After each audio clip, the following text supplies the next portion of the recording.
these two persons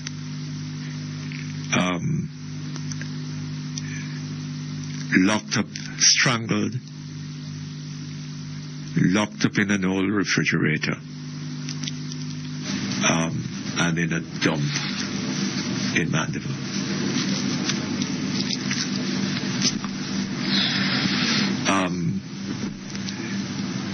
And the whole country has been aware of this and very sad about it and very concerned about the pain that is endured by the relatives and friends of these persons. But I tell you something, we should not allow ourselves we should not deceive ourselves into thinking that this is a singular case. This has been going on, or incidents like these, like this one,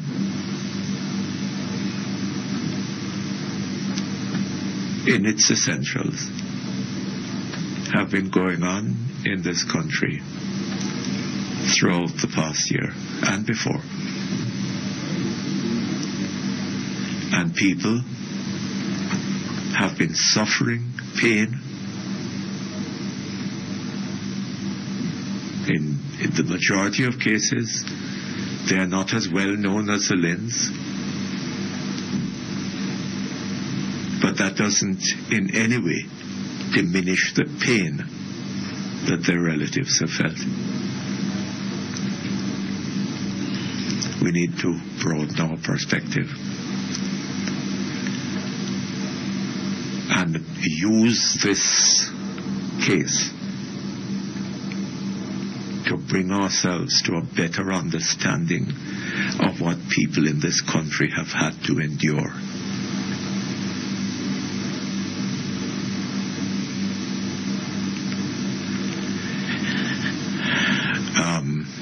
Is that going to continue into the year 2007? And in the same way that nobody at the beginning of 2007 could have predicted what would happen to the Lynns and numbers of other persons, we can well anticipate a similar number of such cases happening in 2007. And I'm going to hear, of course, that I'm being negative. But am I being realistic? And I haven't heard anybody talking about the way of dealing with this problem. How are we going to put an end to this kind of thing in Jamaica? I read, for example, in the newspapers, the New Year message of the Prime Minister, Sister P. The most honourable Sister P. And having read it, I'm not aware of anything. I'm not aware that Sister P has even begun to understand the nature of the problem that confronts us.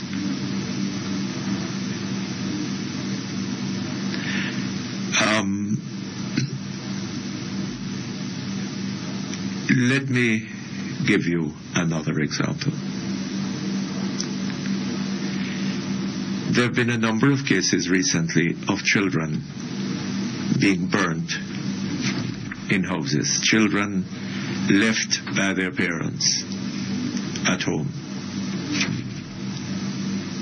And while the parents are away, or parent, usually a mother, is away, the house catches fire and the children are burned to death. One happened recently. They were burnt at something like 3:30 in the morning. And of course, blame is turned upon the parents.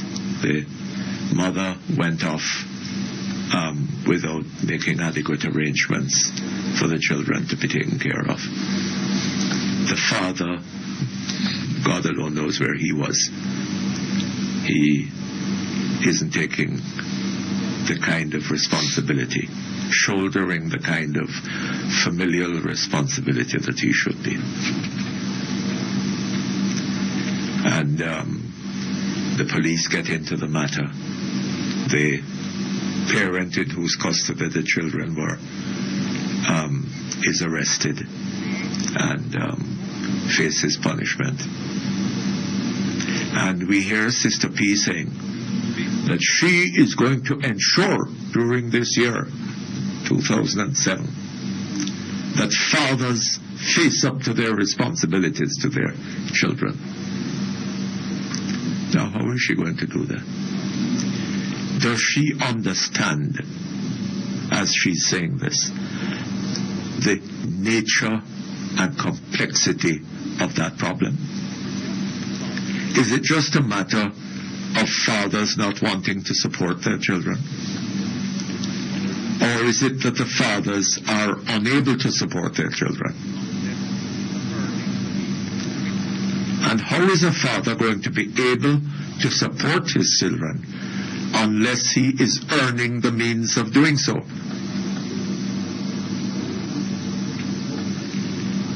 You know, when I was young, I did a lot of reading of Karl Marx. And one of the things that Marx said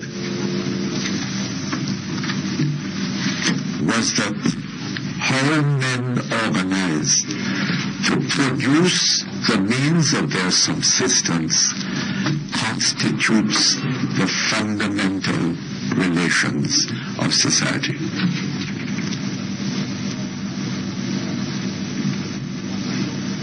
The family is a social institution,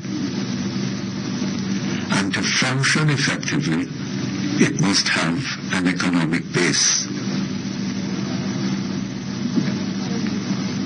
A man and a woman and 5 children, devoid of an economic base, cannot sustain themselves.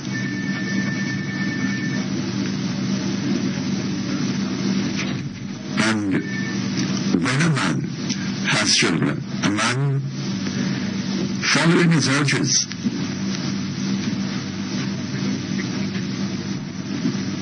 produces children, he does what he does without thinking down the road, because a man in that situation, people in that situation,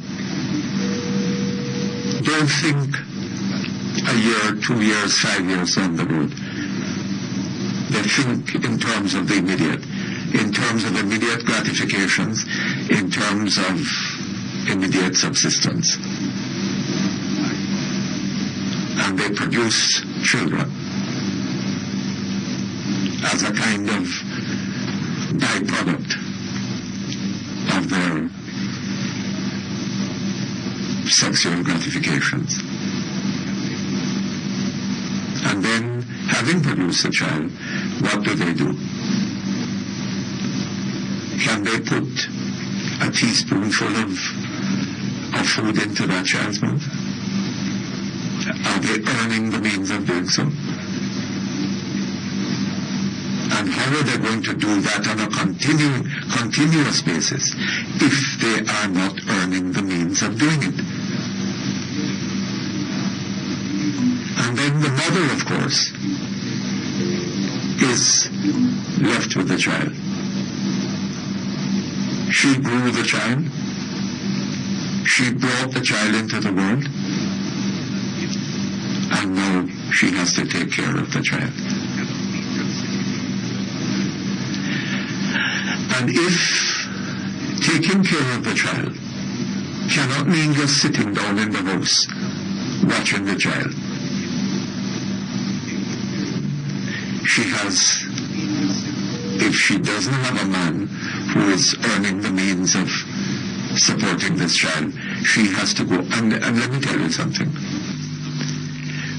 What people are earning these days, what men are working for a day, cannot satisfactorily support a family. I'm talking about this at the lower levels. She may have a man with her, helping her to support the child, but what he is bringing in is not enough, and she may have to go out and earn some more. And we want to take a break. Workers in the light and power industry, the JPS Employees Co-op Credit Union is you and your family's best bet for attractive loans and investment options. The time by the JPS Employees Co-op Credit Union, your financial partner for life, is 10:15. Did you know that a lot of Jamaicans suffer from diabetes, cancer, or heart disease? That's scary. Confidence comes from having one's mind, one's hope. For guns, or whiskey, or for... But I don't think they really... but I heard the man saying that if if we hadn't sold you, yeah, we would have killed you. True. Right? What are we doing about it? Eat right. Excellent. Whatever. She hasn't got the means of doing that. She has to spend money when she has the money. She has to go buy food Monday and Tuesday and Wednesday. As the money comes in a little, she get a little something. This is now, not when she's doing that, country. what is she going to do with her 3 or 4 children? If she's lucky, she has somebody responsible to keep them, to stay with them for her. If not, what does she do? Because if she doesn't go to the shop, how is she going to feed them? They can't eat money. And if she goes to the shop and leaves them there, she's taking one hell of a risk. But then over time, she grows accustomed to taking that risk.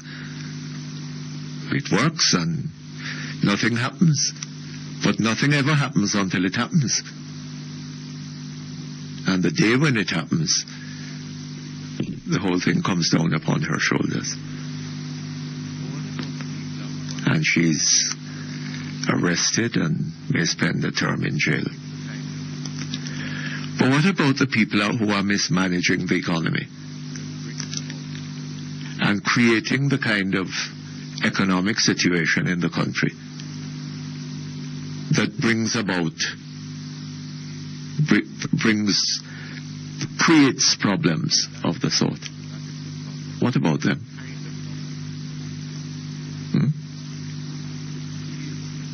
That is where we are. That is the problem, the kind of problem that we face in this country. Right? The lack of economic opportunity. And I've said on this program over and over, I've quoted the words of Thomas Jefferson. We in Jamaica have undertaken to govern ourselves, but we have not sat down, taken the trouble to sit down and define what it is that we mean by government. What is government there to do?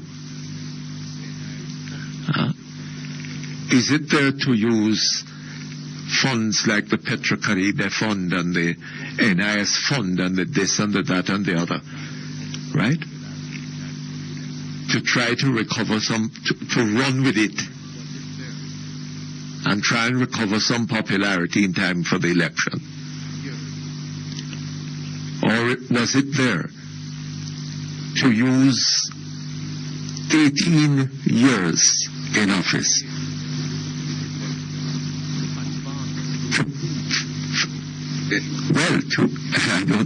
to create if it wasn't there, to advance, to improve if it was there. The conditions in which the rights of citizens, the right to life, to liberty, and to the pursuit of happiness could be further strengthened and expanded, if anything. That has not been happening. And I've been through Sister P's New Year's message. She hasn't addressed those issues. And then, of course, on top of that, there is the issue of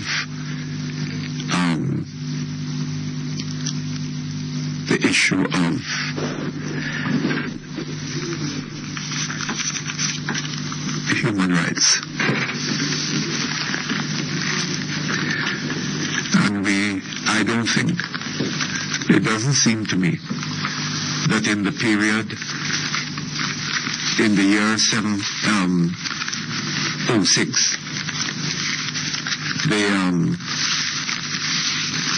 the rights of citizens in this country have been made any more secure.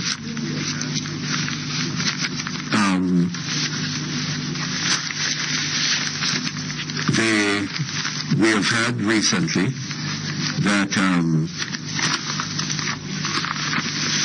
disclosure by a policeman of what published in the Realism of what happens in the police force, the state of corruption in the police force. And to my amazement, I saw in the Gleaner on, when was it? On Saturday, I think it was.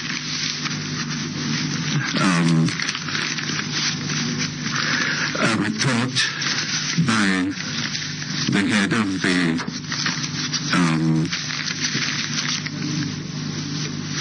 what's it called? The internal, whatever branch of the force. A report about calling this man, what is it, a traitor? Something of the kind, for having said what he said. Which I found, I'll find the paper. I'm supposed to have the table. I'll find it at the moment. But that tells you, that is another indication of the kind of predicament in which this country is.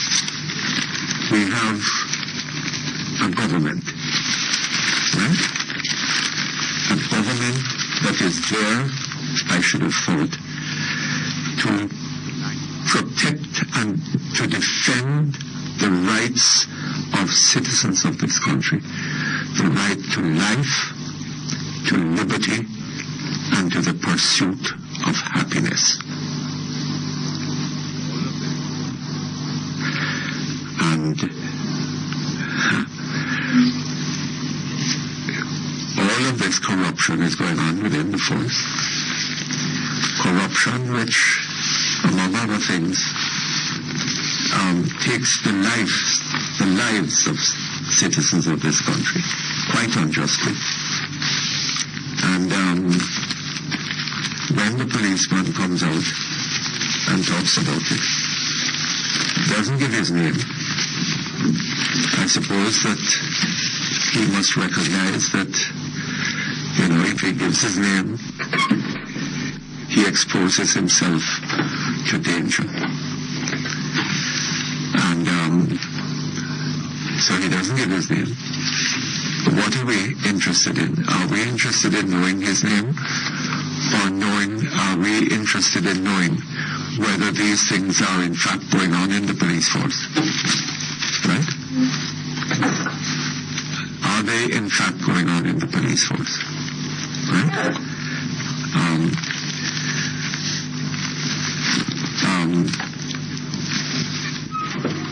And if we are interested in knowing that, what is our attitude to the response of the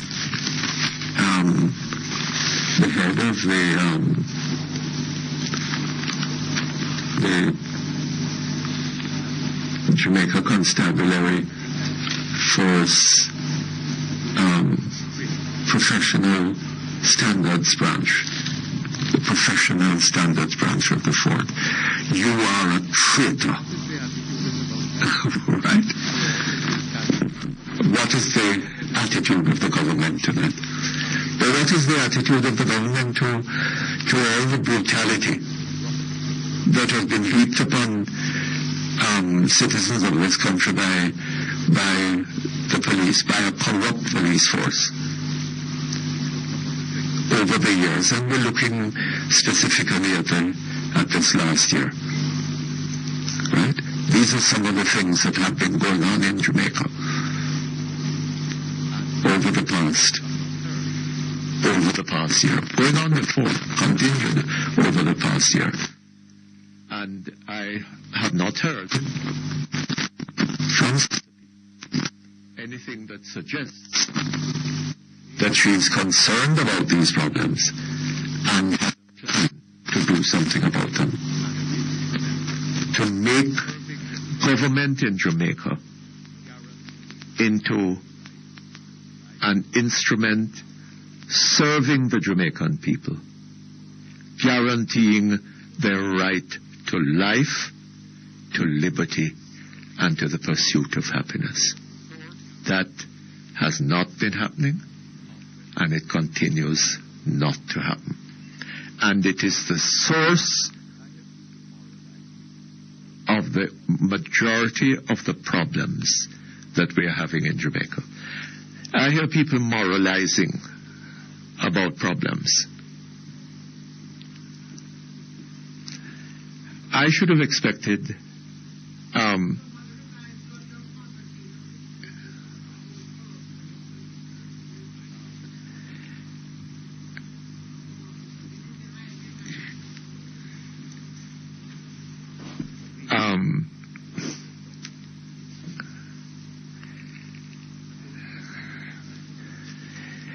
we have serious problems in this country.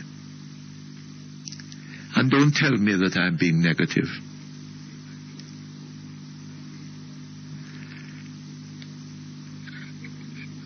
I see myself as being realistic,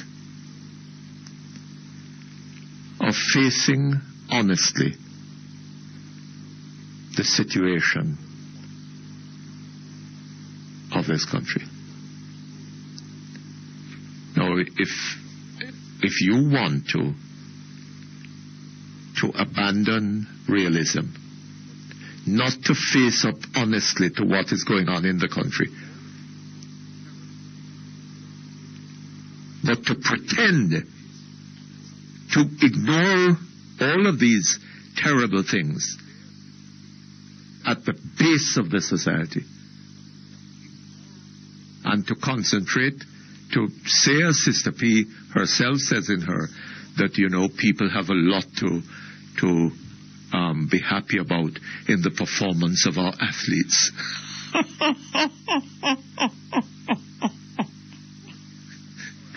I think this is ridiculous. Right? Totally so. Of course, yes, our athletes have performed well. But is that the end of the matter? Wouldn't we rather have seen our leaders perform half as well? We take a break. We come back in a moment.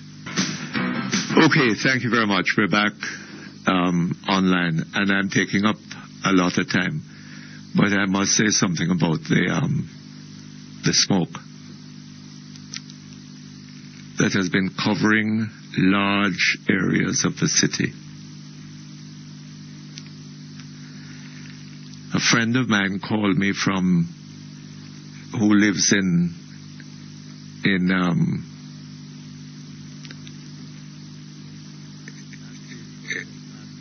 Ocean Towers.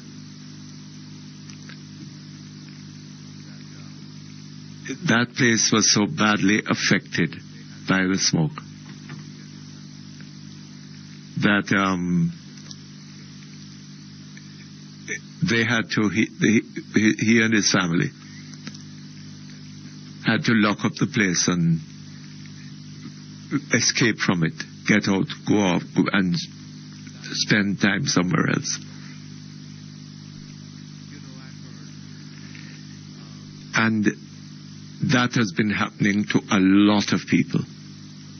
You know, I heard a statement on the radio over the weekend coming out of the National Solid Waste Management Authority, where they were advising persons who lived in the area covered by the smoke to lock their doors, lock their windows, and stay within the house. They must lock up the window, lock up the door them. No air can come into the house because is smoke a come. And without, totally devoid of fresh air, and hot as hell, they must bake into that house. Do people who say these things really have any consideration for the people who are enduring these painful experiences? Huh? Do people in those areas, well, in the majority of those areas, I mean, do they have air-conditioned houses? Huh. And if they did have air-conditioned houses, would that guarantee them comfort? Would some of the smoke not still come in? I don't know. But the other thing is that the National Solid Waste, representatives of the National Solid Waste Management Authority, I have a tape here that I took off last night. And I wanted to broadcast some of it this morning, but I arrived down here late.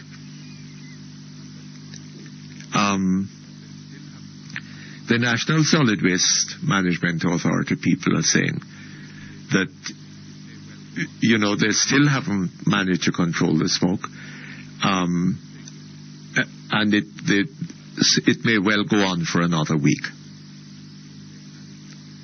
And the reason they give has to, as I understand it, has to do with equipment.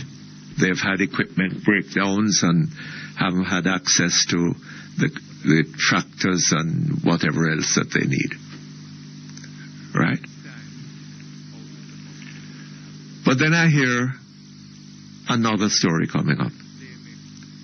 This time out of the mouth of Mr. Harry Douglas, who is blaming the labor rights for the situation that exists there. Apparently, agents of the Labour Party have had to do with I don't hear this coming out of the NSWMA. Mr. Douglas, he can't produce any evidence of it in the interview that I heard. He produces no evidence. He merely asserts that Labour Party people have been responsible for promoting, if not the beginning of the fire, certainly the continuation of it, the continuing of it. Harry Douglas.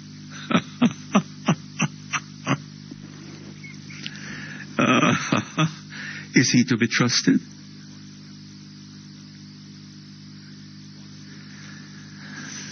I don't know.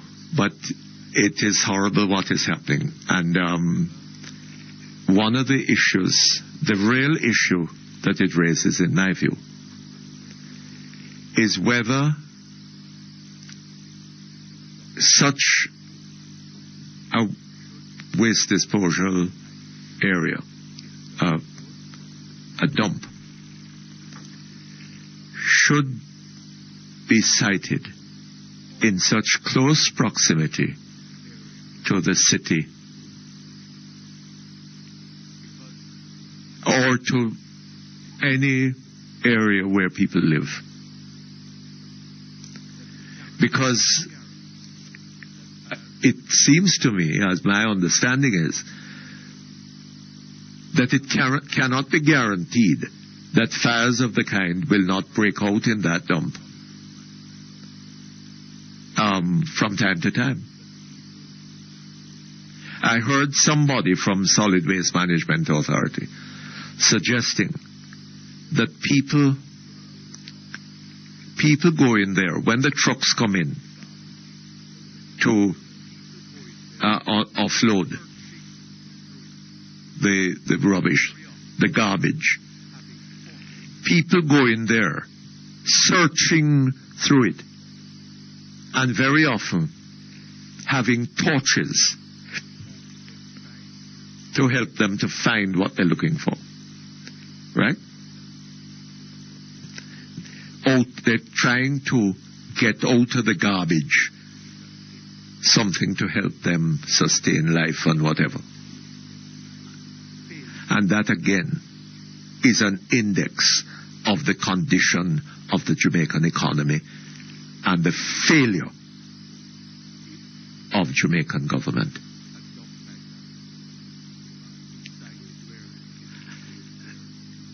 If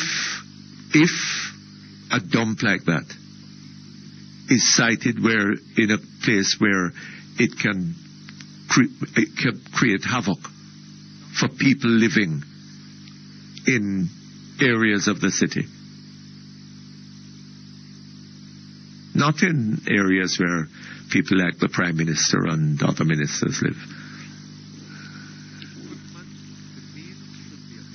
Granted that. But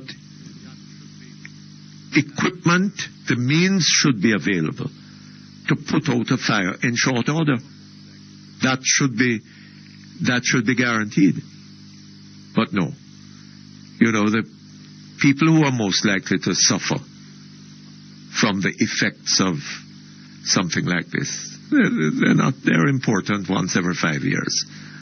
But apart from that, of no real significance. Right?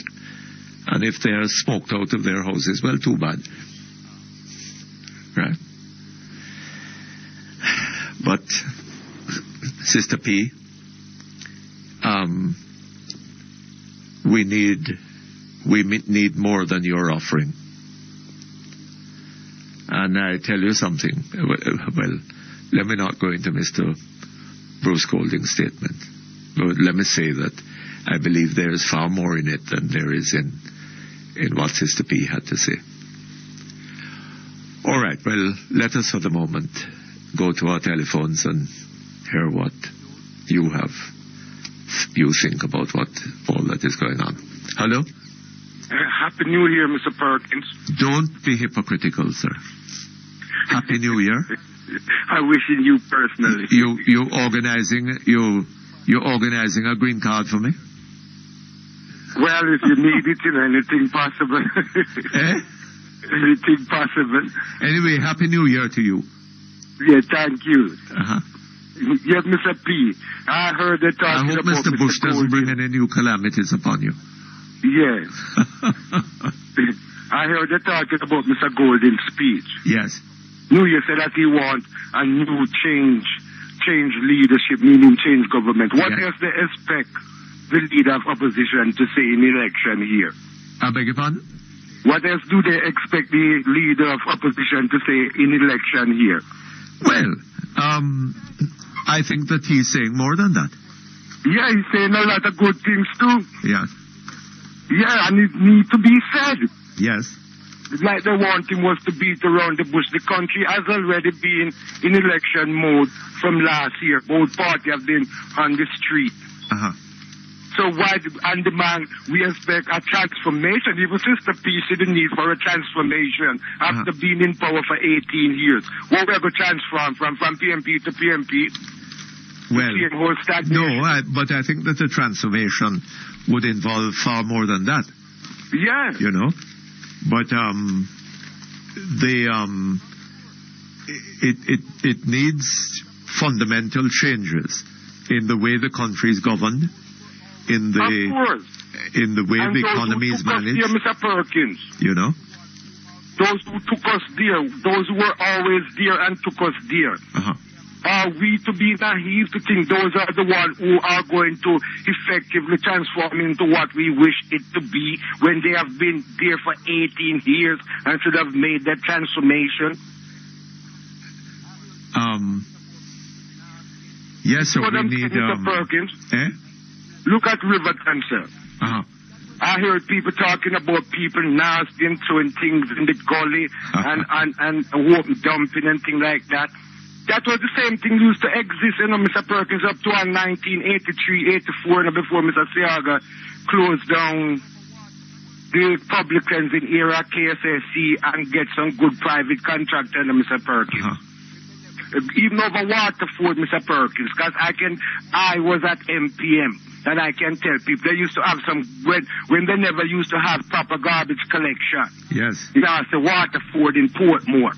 They used to have some things we used to call them communist bin, where the people have to put money together and construct like a bin on the track near to Big Tree there to track, where they go dump the garbage because the garbage truck never used to come until every 3 weeks, 1 month, and so forth. And me and the next public health personnel, we introduced MPM in Portmore, and after 2 months, we were able to convince people like Councillor Lynch that we can knock down those garbage bins because we are going to provide twice weekly collection. And we did it, Mr. Perkins. That thing in Cumberland, they used to have some little garbage house and thing. It's never nasty, the people, them nasty. The government was not provide efficient and adequate services to the people. And you know those liquor house in water up Ford, Mr. Perkins. Them have place in them, Mr. Perkins, for store garbage for 3-4 weeks in them. Yes. For the garbage truck to come and then they blame the people and try to absolve the government. But you know, so it has gone beyond that, because what we have is a dump site which is in proximity to the city. Right? Hold on just a moment.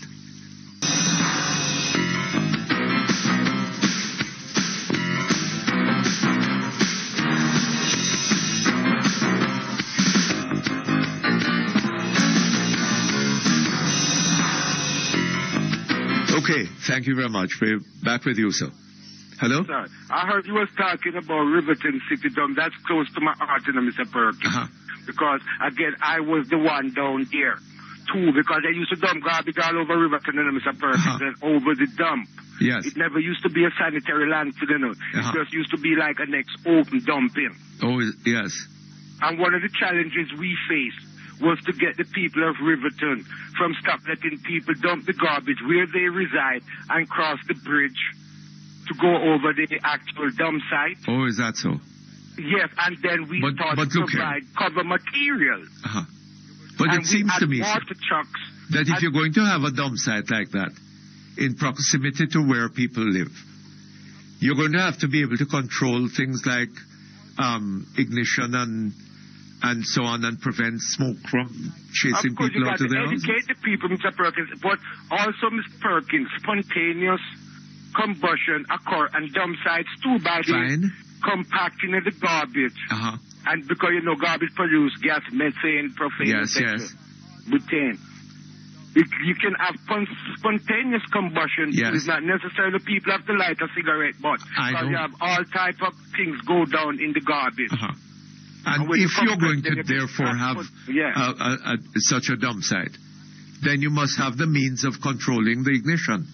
Yeah, water, efficient dirt cover, Uh-huh. efficient management of the site. We used to have a set of people, Mr. Perkins, and those guys still work there, and some of them lose them work. Uh-huh. And we are the first, and Mr. Siaga, the first person we give some Riverton people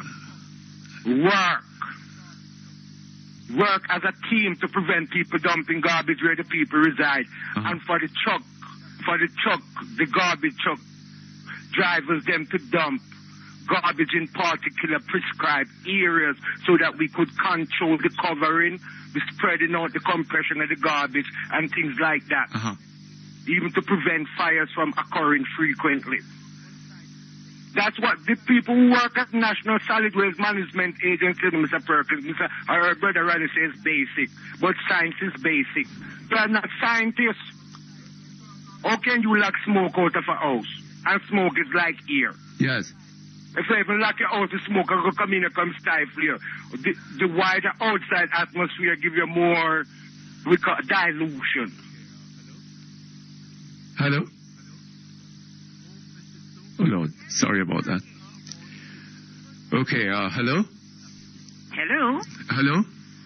Oh, Mrs. Sobers. Yes, Mr. Perkins. Morning to you. Good morning Oh, how to you. fortunate to have you here with us. Thank you. On this, well, what is effectively our first morning of the new year. And so it is. Uh-huh. May I wish you the best of the new year. And may I wish you the same. Thank you very much. Yes. Sorry I can't wish you a happy new year. I know it is. But that would be impractical, wouldn't it? And Mr. Perkins, very often though, happiness is in our hands. Yes. Meaning we have to take charge somewhere. Yes, but because there's so many things. There's so many things that we would have to do in this country to be really happy. Oh yes. And we haven't started at them. Well. And I heard the Prime Minister's New Year's message. Yes. And I'm not sure that she had really addressed any of them.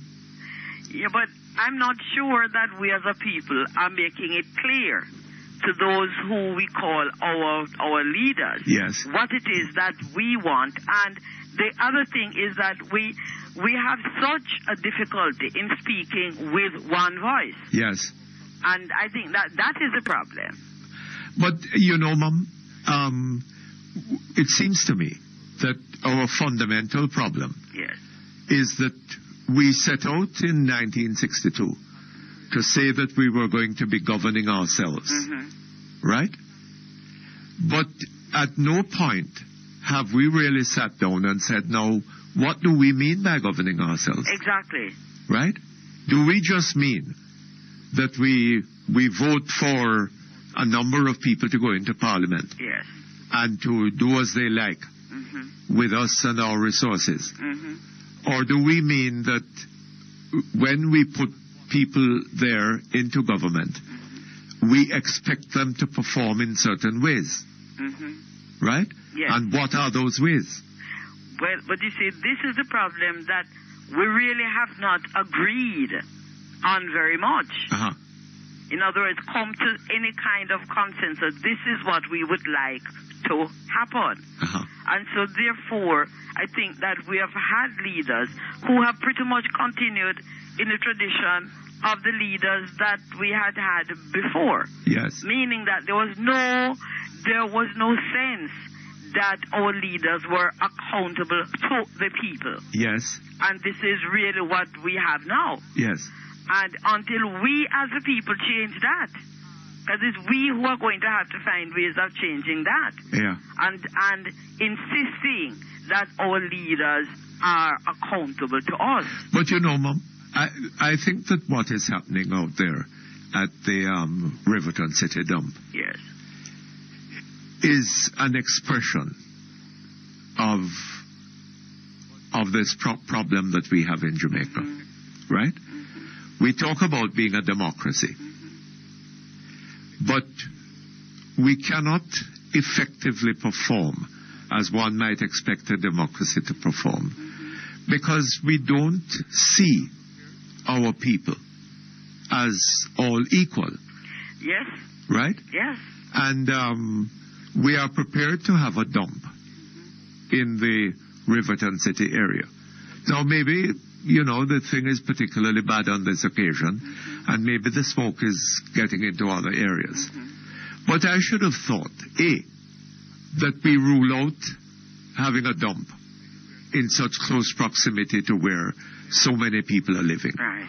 And secondly, that if you're going to have a dump anywhere so near to a city, then you're going to make absolutely sure that if a fire starts, you have the means of putting it out. And I think that we And what I'm hearing, from the NSWMA is that they do not have the means of putting it out. The equipment is in a mess, right? The resources are strained, and the fire is continuing. Right. And I think that what we are aware of is that, first of all, a dump would not be placed, let us say, in the Stony Hill, Red Hills, of course not, Norbrook, Beverly Hills areas. And where people like the Prime Minister live. No, they would not be placed on that road, for instance. But if, let us say, perchance, it did happen, then all of the protective features would need to be in place. Yes. Now, are we saying then that some people are more valuable than others? And the answer is yes. But of course, that's what we're saying. We say it every day and in every possible way. And I think that, for instance, the response to the exposure that policeman gave to corruption is an indication. It's disgraceful. Because what essentially it was saying is that he has no business speaking out unless he's going to identify himself. And what I would like to find out, I think maybe I heard your question, is, well, what does this have to do with the actual message? Because what we're doing there is, or what I saw being done, was an attempt to attack the messenger. Who is he? Well, Yes. I mean, why doesn't he come out? Why doesn't he say? Well, I would rather know whether it is true that this kind of thing is going on in the police force. I would say that... And from what I have heard over the years, I have no difficulty believing that man is probably speaking the truth. Well, I would have thought that would have been the focus. Can we investigate? Can we see? And not just heard, but seen. See, right. And can we see whether there is any truth in this matter or not? And if the policeman does not choose to come and give his name, it may well be that there is a reason. But would he be safe? That's it. If he did that? Well, I mean, he speaks about corruption, and based on what he evidently knows, he knows how extremely unsafe he would be if he were to identify himself. Yes.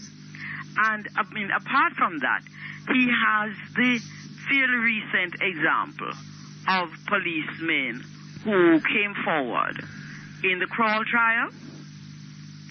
The two policemen who came forward and gave evidence against their colleagues.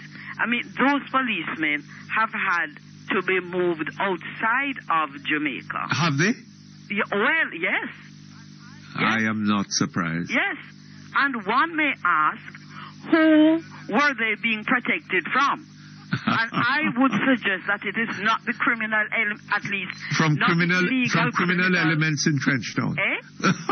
No. This is it. And hold on just a moment for me, please.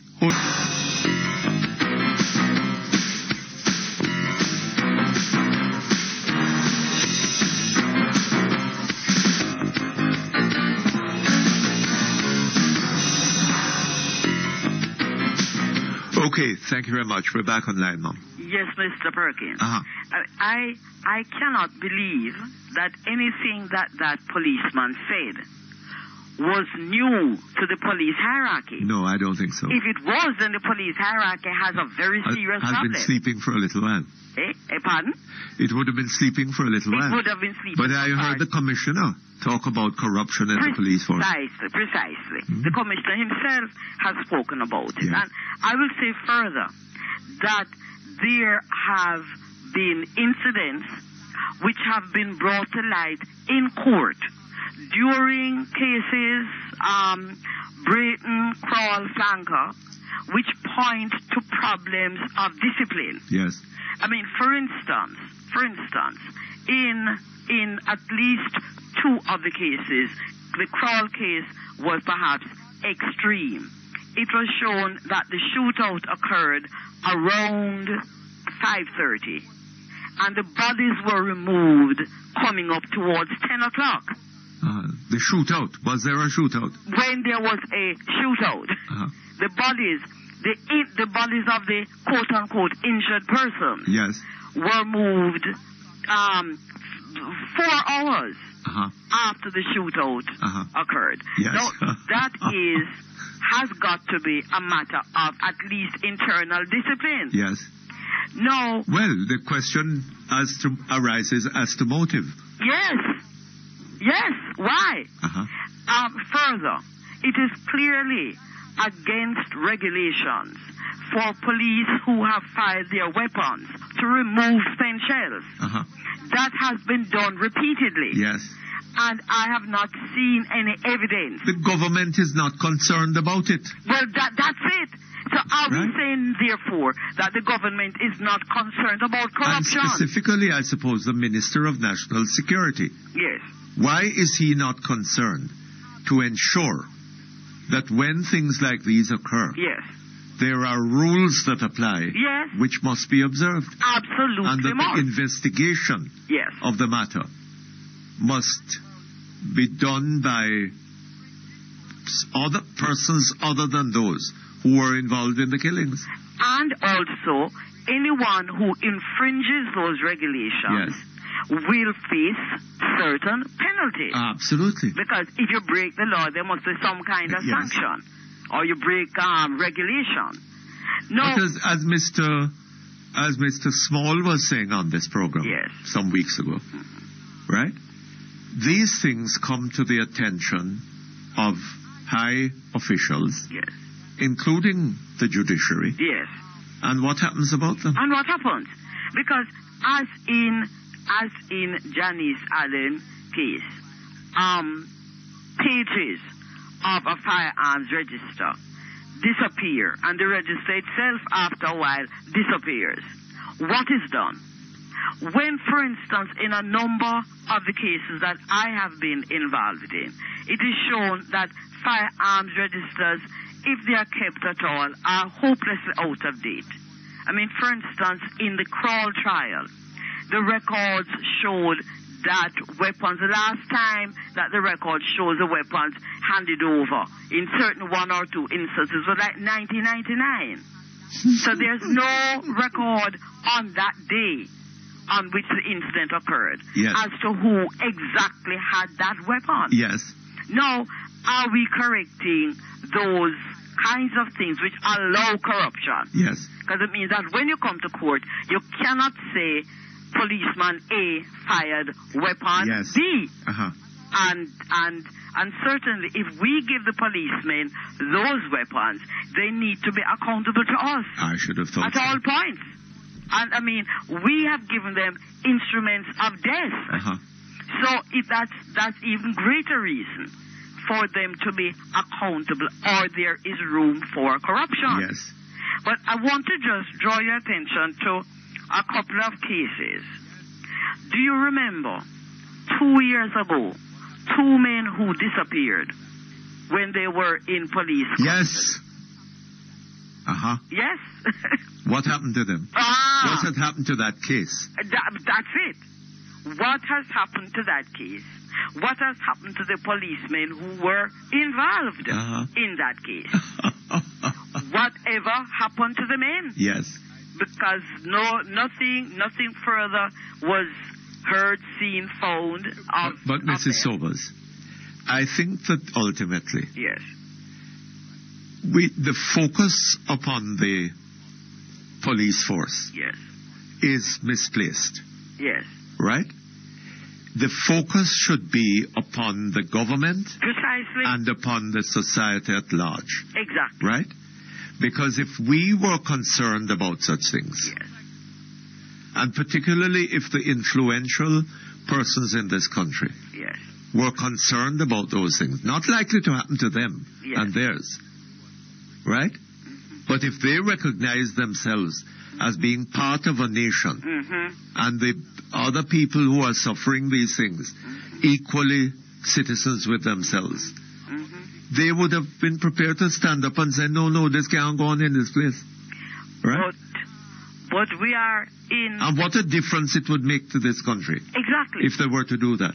But you see, we are a people who, to me, sadly depend on a bly. Yes. If I can get a bly, all is well. I don't need to see anything. Absolutely. And in fact, what the bly does is that it actually silences me.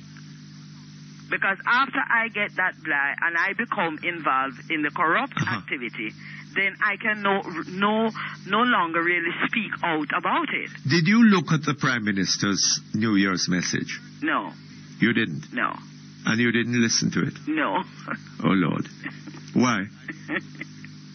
Mr. Perkins, tell me about it. Well, I don't know. I mean, she was saying, I don't know that she was addressing this kind of issue. Yes. And the issue of government. What is the role of government? Yes. This is a fundamental question. Before government starts acting and running with it and doing this and lending money to the poor and all this kind of thing, it seems to me that government needs to sit down and with the people of this country, yes, and define what government is about. Exactly. Right? Our Constitution does not effectively do it. Right?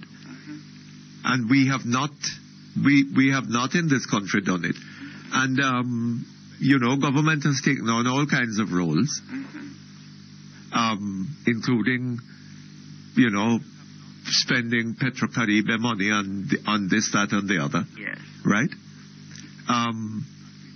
But we have not sat down and figured out what really is the fundamental role of government. And we therefore are in no position to judge priorities. Right? If you have $10, what ought you to spend it on rather than spending it this way? Am I right? Oh, I mean, you are. Because as I think I may have said earlier, ultimately the responsibility has to be ours. Ours as a citizen, as citizens. Just clarifying what it is that we really want, yes, of our leaders. And I hear Mrs. Sobers. Yes. Some unfortunate things have been happening in the country, right? Women go out and leave their children at home. The house catches fire, the children are burnt, and the woman is arrested, right? Now, I don't know why in any particular case the woman went out. Yes. But I've heard about one recently in which she was supposed to have gone to the shop. Yes. Right? Now, women in that situation are not going to be able to go to the shop once a week, nor once a month. Right? They're going to have to go as the money comes in. Precisely. If them raise a little $10 here, them can go to the shop and buy something. Yes. Now, they can't take care of their children. Yes. Merely by sitting down at home watching them. Right? They have to be able to put some food on the table. Now, how a woman who has 3 or 4 children hasn't got the means of employing help. Yes. Right? She's alone with these children. At some point, she's going to have to go to the shop. What is she to do? Take all of them with her? It can't work. She's going to have to she's going to have to go and buy something to feed them. Mm-hmm. Right? And that may involve a walk of a half mile or a walk of a mile. Right. Right? And it is never time that it is done that the result is a fire which results in which brings about the death of the children. Mm-hmm. That woman has probably been doing it over and over for 3-4 years. Mm-hmm. Right? Now, I grant you that it is, there are problems with it. But what is this poor woman to do? How is she going? If she hasn't got some friendly person, some that she can rely upon to take care of the children while she's gone, what does she do? Huh? And it is an economic problem. Exactly, and this is part of the issues that arise here. Yes. That we don't see problems as being our problems. We see problems as almost vehicles for condemning that person. Mm-hmm. Now that it becomes personalized rather than an issue that, look, how are we going to protect our children? Absolutely. How are we and going our people. And old people. How are we going to enable people to be responsible? Yes. Right? Yes. We claim that we want people to be responsible. Yes. But being responsible implies certain things. Precisely. A man to be responsible for his family has to have the means of provide the means of putting food on their table. Exactly. Right? Exactly. How is he going to do that if he can't get a job? Exactly. And I mean, if we go back to looking at the police force, the police who are serving us need to have the burden of corruption moved from around their neck. Absolutely. In order to function efficiently. Because the next thing is that people are going to look at any man with a red stripe in his trousers and say that man is corrupt. Precisely. Right? Precisely. How is he going to live with that? Right. And I mean, we know that nothing could be further from the truth. Yes. But we can also understand, though not condone it, why it is that, quote-unquote, good policemen may remain silent. Well, because they live in a corrupt society. Precisely. Right? A society in which what is being called good is not appreciated. No. And is not going to be defended. And furthermore, what is called good may also impoverish you. Absolutely. You see. May take your life. Yeah, it could, because I don't know if you recollect the case of a policeman. His name was Desmond Brown. Uh-huh. And he was shot and killed in the bog walk Hold on just a moment for me. Okay, thank you very much. We're back with you, Mom. Yes, Mr. Perkins. Uh-huh. I'm reminding you of Desmond Brown. Yes. Who was shot in the bog walk area. I think this was about 2002. Uh-huh. And yes, it was 2002. And he was shot, he was said to have been shot when he stopped some men in a vehicle. So one would imagine, therefore, that he was facing them, and so he would have been shot from the front. Yes. But what happened was that he was shot from behind. Uh-huh. Yes, the back of his neck. Oh, yes. Yes. No, I don't think that we heard anything further beyond when the autopsy was done and showed the direction. Uh-huh. And the direction clearly couldn't have come from the men in the car whom he allegedly stopped. Yes. No, apart from that... Might have come from his squaddies. Well, apart from that, and it may or may not be related, I leave you and the listeners to make up their minds. But you may recollect that in about April of that year, there was a serious escape of prisoners from the Spanish Town lockup. Uh-huh. About 17 persons were able to walk out of that lockup and walk out without being seen at the time. Yes. No, the person investigating that breakout was Desmond Brown. Yes. I am simply indicating to you why it is circumstantially that policemen may feel a need to watch their backs Yes. in certain circumstances. I mean, pertaining to that and pertaining to any at all or any of these kinds of incidents, one may ask the question, what part could corruption possibly play? Yes. Does anyone get paid for looking the other way? Maybe Desmond Brown was seen as a traitor. You understand? Yes. This is potentially so.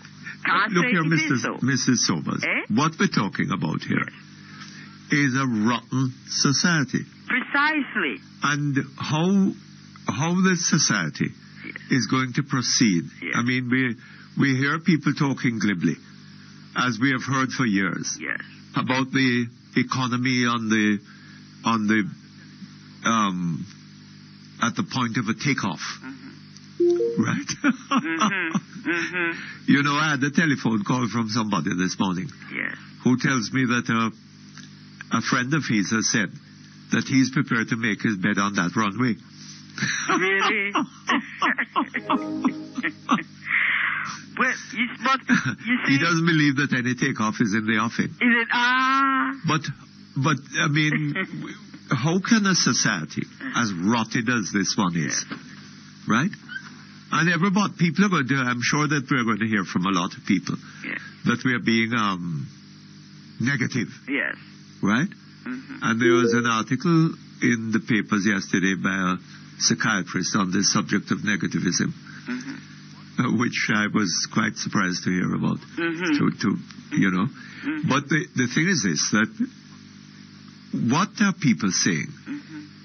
That one should ignore all of these things and concentrate on what? Well, Mr. Perkins, suppose your doctor told you that you have an appendix that is in danger of being ruptured. Would you consider that your doctor was being negative? Well, according to what these people are saying, yes. Or would you consider that he is identifying a problem that you better needs to be dealt with and solve? Yes. For your own health. Yes. Well, I don't know, Mum. I think that some of these people would say that he was being negative. He was being negative. And pies him out. And so what I'm saying here, and let's say particularly about that policeman, is that what he spoke was not new to many of us. That is quite true. In fact, some of us can actually put a face and a name. Yes, Mom, I've been hearing about to individuals. And not only that. Yes. We have had examples, haven't we, of Sweetie being dropped around the place, haven't we? Sorry, I missed that. Sweetie. Yeah, oh! But here again, we have a documented case. Yes. Which has been in a course, and I don't know where it is at the moment, of Sweetie having been brought allegedly from East Kingston to Crawl. Yes. I mean, that we have. Well, that evidence was given by 2 policemen. But yes. Yes. So I really don't see why it should have been necessary to have a third person testify. Yes. In order to for that to be, I don't know whether they thought that those policemen were lying and why they should have been lying. Exactly. Because you see, when those policemen came to court in the Crawl case, I know that it is the business of the defense to do whatever they can to protect their own clients. Yes. But those policemen were vilified in a very serious way. Records were brought, and in some cases clearly manufactured, because there were innuendos about all kinds of wrongdoing, and of course suggesting that these 2 policemen were part of some plot and that they were lying. Yes. No, to me, those are extremely serious allegations. But, I mean, apart from that, this is an example of why it is that policemen wouldn't want to go to court in cases like these. Yes. Because not only, as in the case of these two policemen, they are exiled, but also they lose their reputations. No. Well, yes. It is possible to envision them having in exile a Happy New Year. Mr. Perkins. But you see, it's one thing to be in exile voluntarily. Yes. It's another thing if for fear of your life, yes, indeed, you are unable to return. Yes. Under any circumstance. Well, almost any. Yes. Because, I mean, when they came back to testify, they had to be protected in a very rigorous way. You know? So, I mean, what I think is that we as a people just going to need to wake up. We're going to need to demand that in a case like this, where the policeman came out and spoke, that it's not a 9-day wonder, but that the authorities take action, and that the action is not against the policeman who spoke out. What are you seeing for Jamaica in 2007? I wish that I could see a better picture than I actually can envision. I'm not seeing anything at the moment that is giving me particular optimism that we are on a different path from the one that we were on in 2006. You're saying something that sounds like something that Mr. Golding said in his his New Year's message. Oh. He said something of the sort. Oh, well, this is certain at this moment. So, I mean, unless something happens during the year that says we are on a different path now, then I can't see that we can be anywhere different at the end of 2007 than we can reasonably predict now, going along the same path. I think unless we are clear in our minds that this is not what we want. And what we need is not just a different path. Yes. But a profoundly different path. Absolutely. Because I think as Einstein, I believe, said, the kind of thinking that got us here is not going to get us out. Get us there. Yeah. Yes, that's quite true. So with this same kind of thinking, then we can only be more so on this path. Yes. And so there has to be, Mr. Perkins, has to be different kind of thinking, different quality of leadership. And I think that until we different can objectives. Until we can have the kind of leadership that truly sees each person as being of value. I believe that is where we need to start. Each person of value, each person a citizen meriting respect. Yes. And that's, I mean, that's for me as simple as it might get. Yes. But you know, Mrs. Sobers, yes, the police are saying that that murder figures are down 20%. Yes. Right? Over last year. Yes. In the earlier part of this year, we were being told about significant increases, some well over 20%. Yes. Right? And to the degree that that is true, I suggest to you that what was behind it was a prospect of Portia Simpson Miller becoming Prime Minister.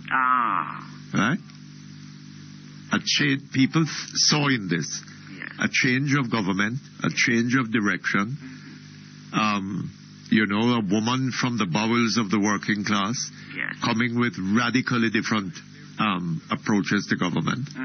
Right?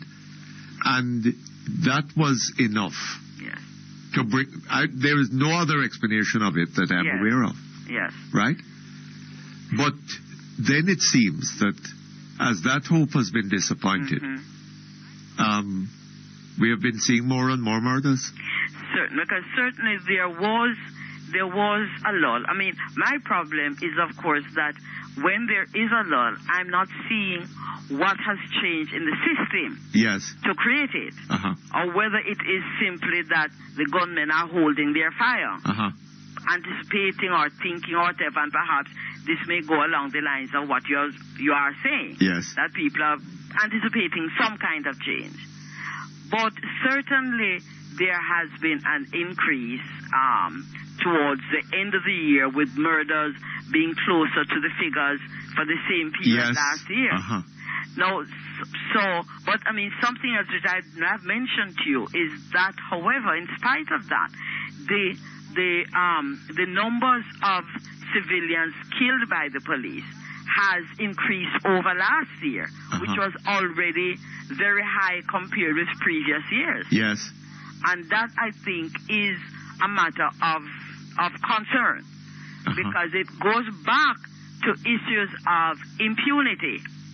As long as wrongdoers feel that they can do wrong with impunity, in other words, criminal element is aware that crimes can only be cleared up, but never solved. But you know, Mrs. Sobers, if to the degree that authority is prepared to sit down and watch corruption pervade a police force, and people become victims of this kind of action, people do not see themselves as being able to get justice, right?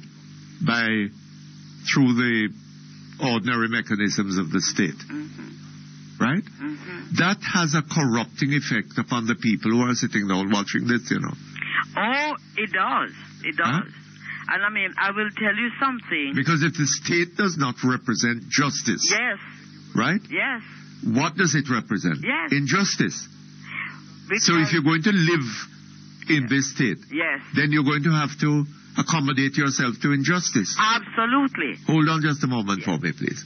Okay, thank you very much. Back on line. Yes, Mr. Frank. You know, I think about a week ago, I believe that ACP, Les Green, did an injustice to the attorneys in Mandeville. Yes. And I felt that signified something which injustice to do that. Because the no, or to have their freedom taken away in court. No. If let us say ACP is told something by policemen or by anyone, what does he do? And I would like to think that as a professional, he would check the facts. Yes. So if you say, I called attorneys and they didn't want to represent these people, to me, first thing that you need to do as an investigator, never mind that these are, or especially when these are policemen telling you this, you need to ask her, who did you call? Yeah, absolutely. What is the list of, where is your list? Yes. Let me have, did you call Mr. So? Did you call Mr. So? And let us do that now. Yes. Before you come out and you say, but it means for me accepting uncritically what you have been told. But then, Mrs. Sobers, that is one thing. But when the lawyers come out and say that we were not approached, right? Yes. What does Mr. Lesgreen do? He just stands up and say, well, I'm sorry, I'm standing by what I said? Or does he, at that time, if he has not done so before, does he investigate what he was told? Yes. Right? Yes. And find out, all right, who was it that you called? Yes. Right? Yes. Who was it that you called? Exactly. Right? Because to me, it can't be too late. We all are prone to errors. It's part of being being human. Yes. But we can also backtrack, investigate, and then say, I'm sorry. Yes. This was an error. I mean, that is always possible. There needs to be always room for it. Or say, well, we called so and so and so and so and so. Or say we called X, Y, and Right. Z. If you know. But that gives me concern because, of course, that creates a great deal of injustice. And here I'm not speaking specifically of ACP Green, but I'm speaking broadly of the problems of lack of proper investigation by our police. No, I think that ACP Green must shoulder a lot of the responsibility. Well, certainly, Right. and as a senior person, that they. And I frankly do not see Yes. the point of importing policemen from Britain. To come out here and perform that like that. Well, I have always had concerns about that, which may be another matter, but I think that we are capable of solving the problems we have, not that we may not need, expertise. Well, the problems are numerous and difficult. But I mean, the first thing that we need is the will. And clearly we haven't shown it yet. The will, for instance, the will to be fair. The will to investigate thoroughly. The will to treat everyone as equal, worthy of attention. Not the one from hard the to state. come by. Sorry? That is a large part of our problem. Well, that's it. So it doesn't matter who we bring from where. If we don't have that will, we're really back at the same point. Yes. And that, I think, is really sad for us. But, Mr. Perkins, let us do our best with the year. Yes. Let us try each in our own way to do. Okay, Mom. Yeah, Mr. Perkins, Thank and you thank very you much. so All much the for best to having you. me on your program. Good. Okay, hello? Hello? Hello? Mr. Perkins. Yes, sir. Boy, that was a marathon, eh? It was, eh? It certainly was. I hope you because- found it interesting. But you guys keep repeating the same thing over and over. Oh, is that so? Yes. And Well- this is so but sometimes I just sign out and give other people a chance. We have until almost an hour. Is that so? Yes, sir. That is not true, sir. That's not true. What do you mean it's not true? It is not I true. have been on this thing almost an hour. Yes? You had this guy from New Jersey on, and then you cut him off to bring on. This is I cut him off? Well, he was cut off. Huh? He was talking to you, and he was suddenly cut off. I don't know if it was done by you or what, but he was off. But then why do you say I cut him off? Well, he was cut off then. Let me rephrase. And then this is over. Came on for a long, long, long time. Anyway, you are on now. And you've been on some minutes. And you haven't really told us anything new. But I'm just... Anyway, forget that. ACP Novelet Grant. In yesterday's headline of the Gleaner, as far as traitor. Do you see that headline? I saw it. But where has she been? And that the policeman, should hand in his badge or name the officers and supply the evidence. But where has she been? Has she been around? Because to my certain knowledge, and I went and looked up the paper, when her boss became commissioner, her present boss, shortly after, he made a big speech about the police force. You remember that speech? Yes. And he said the police force... Corruption in the police force. Police force was corrupt from top to bottom. Yes. He said they were running guns. They were renting guns. Yes. They were taking bribes from drug dons in exchange for protection. Yes. They were selling firearm license. And among others, I just picked out those. Yes. No, you don't think ACP Novelet Grant should have gone to her boss for him to supply all those names and the evidence? You don't think so? You don't think she should have gone to the commissioner to get the information that he's asking for? the commissioner, the head of the police force came out and said all these things about his force. And nothing has happened about that since. You don't hear anything. Now this policeman came out and made similar statement about what he has said, and she's now calling him a traitor, and he should supply the evidence and give the names and so on. I don't understand. What do you think, Mr. Perkins? Well, I spoke about it earlier on, sir. Do you agree with me? I'm of the view that I don't know why she should be calling him a traitor. Right? And I should have thought that somebody in her position would have wanted to explore the possibility that what he said had truth in it. And from what the commissioner said and what the previous commissioner said, and what various other persons have even said. The Prime Minister, former Prime Minister. The former Prime Minister, yes. A corrupt police force cannot investigate corruption. Right. Yes. So I'm somewhat surprised that she could come out now and make this sort of statement. Well, maybe she should go back and look at. But the use of the word traitor in the context where he is saying that he learned at training school that you mustn't you mustn't spill on your squaddy. Yes. The word traitor suggests something like that. Yes, right? Yes. That's right. Because I mean, if he's not speaking the truth, then I should have expected her to call him a liar. Right. The word traitor suggests that he may well be speaking the truth, but that he ought not to have spoken it. Right. Right. Even in a context where it would have been embarrassing to his squaddies. That is a traitor.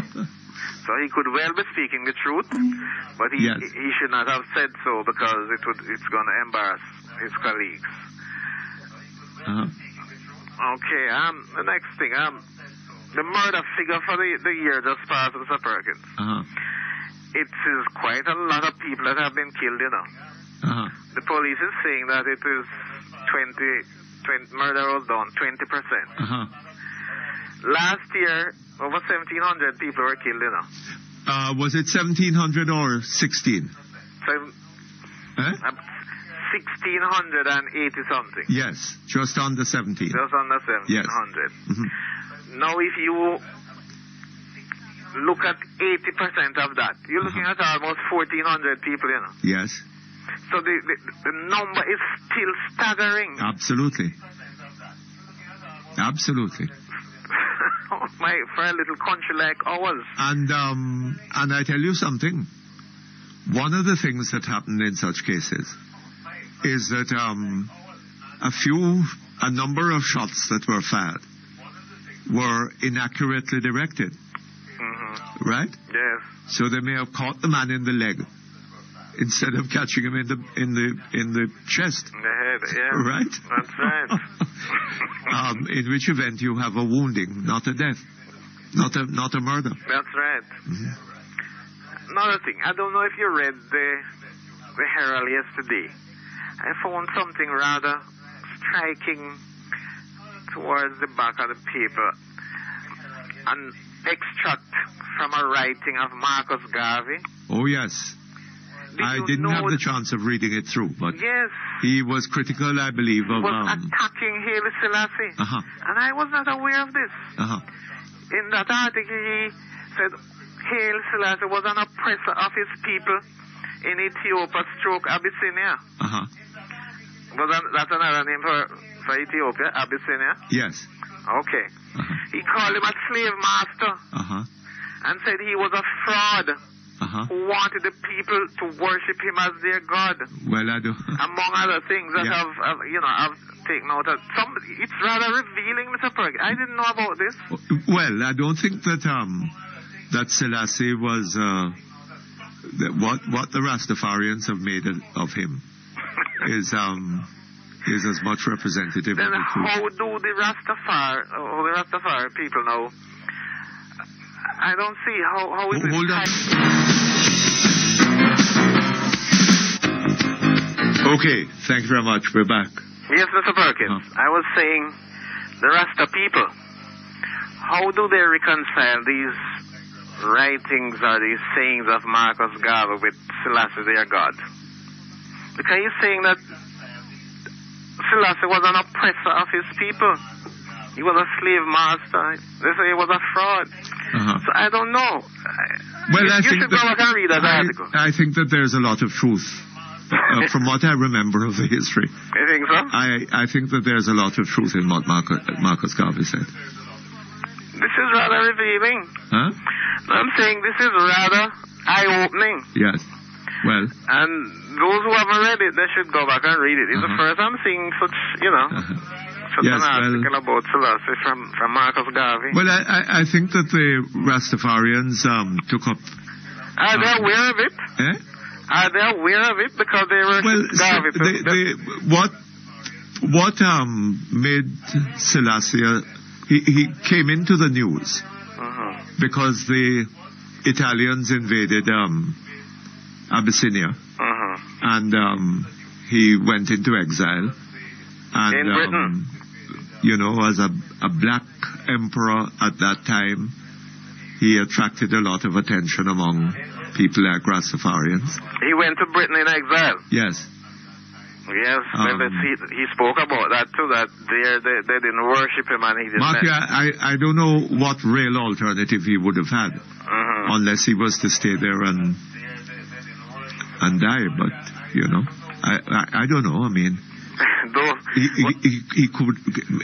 Maybe part of the problem was that Ethiopia was in no position, or Abyssinia at the time, to put up a better fight than it did. And that partly, that must have been the result of his years of rule. Well, Mr. Perkins, it's eye-opening, and I think all Rastas should go and read that article in the Herald, yesterday's Herald. One last thing, sir. Yes. ACP Green. And he's saying that some of the Mandeville's lawyers did not want to cooperate. Yes, not some of them. Did he say all? Well, that impression certainly was given. But I think we're making a mountain out of a molehill, Oh, I yeah? don't think it's such a big thing, Mr. Perkins. Maybe the policemen did speak to lawyers, The lawyers say, boy, I don't want to have anything to do with it, but don't call my name. This happens all the time. This is off the record. This happens all the time, So maybe that's why he's reluctant to call their names, because... No, but hold on a little bit. I don't understand you. The policeman, the lawyers tell the policeman, I don't want to be part of this. Yes, but don't mention my name. Don't call my name. Right. Then the policemen say, well, we can't get lawyers in Mandeville, so we have to shift to Kingston. Right? We have to take the people to Kingston. Now, why they want to take them to Kingston rather than take Kingston to them? Bring Kingston to them is another matter. Well, right? Yeah.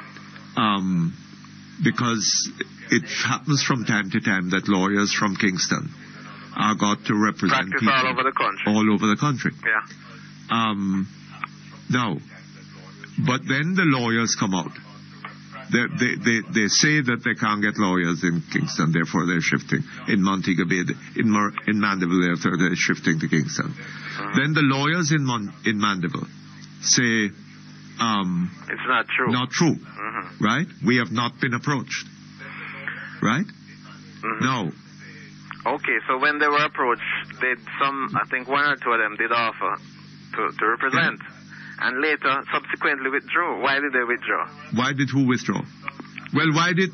No, if the lawyers are then coming out and saying that, I should have thought that the police would be free to say, no, you're a liar because I did speak to you and to you and to you. There's one lawyer came out and spoke, If the lawyers kept quiet, well, fine. Right? But if they're making the police out to be liars, and spoke. Right? When they are the ones doing the lying. That's another matter. But anyway, I don't think it's a big thing, Mr. Perkins. Well, it is a big thing in my view. Anyway, thank you very much. All the best to you. This is an important announcement from the National Water Commission. The NWC wishes to advise its customers in Williamsfield, Fort William, Strawberry, Glenbrook, Grange, Welcome, and the sections of Flower Hill in Westmoreland that in order to effect emergency repairs on the pump at the Williamsfield pumping station, they will be without their regular water supply from today, January 2, 2007 at 12 p.m. until tomorrow, January 3, 2007 at 5 p.m. The NWC regrets any inconvenience this necessary repair work may cause. That was an important announcement from the National Water Commission.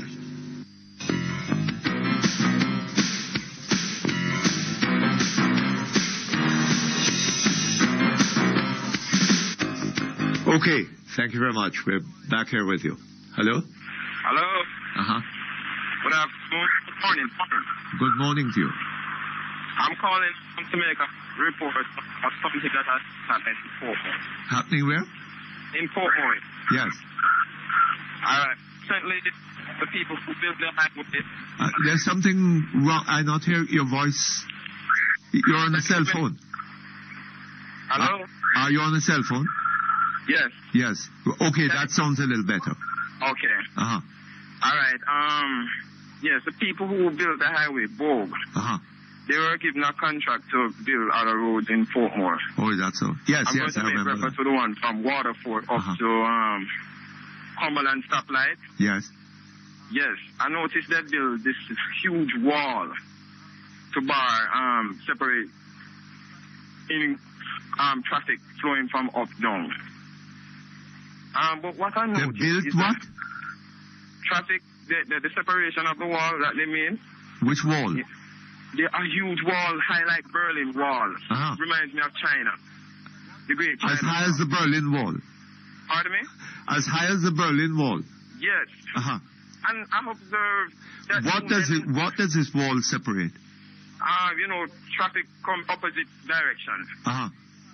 But they don't make any provision for pedestrian to go across certain parts of the road. Where you have people provided with pedestrian walking, those people had to protest earlier in order to get there so that they can go from one side of the road to the other. Uh-huh.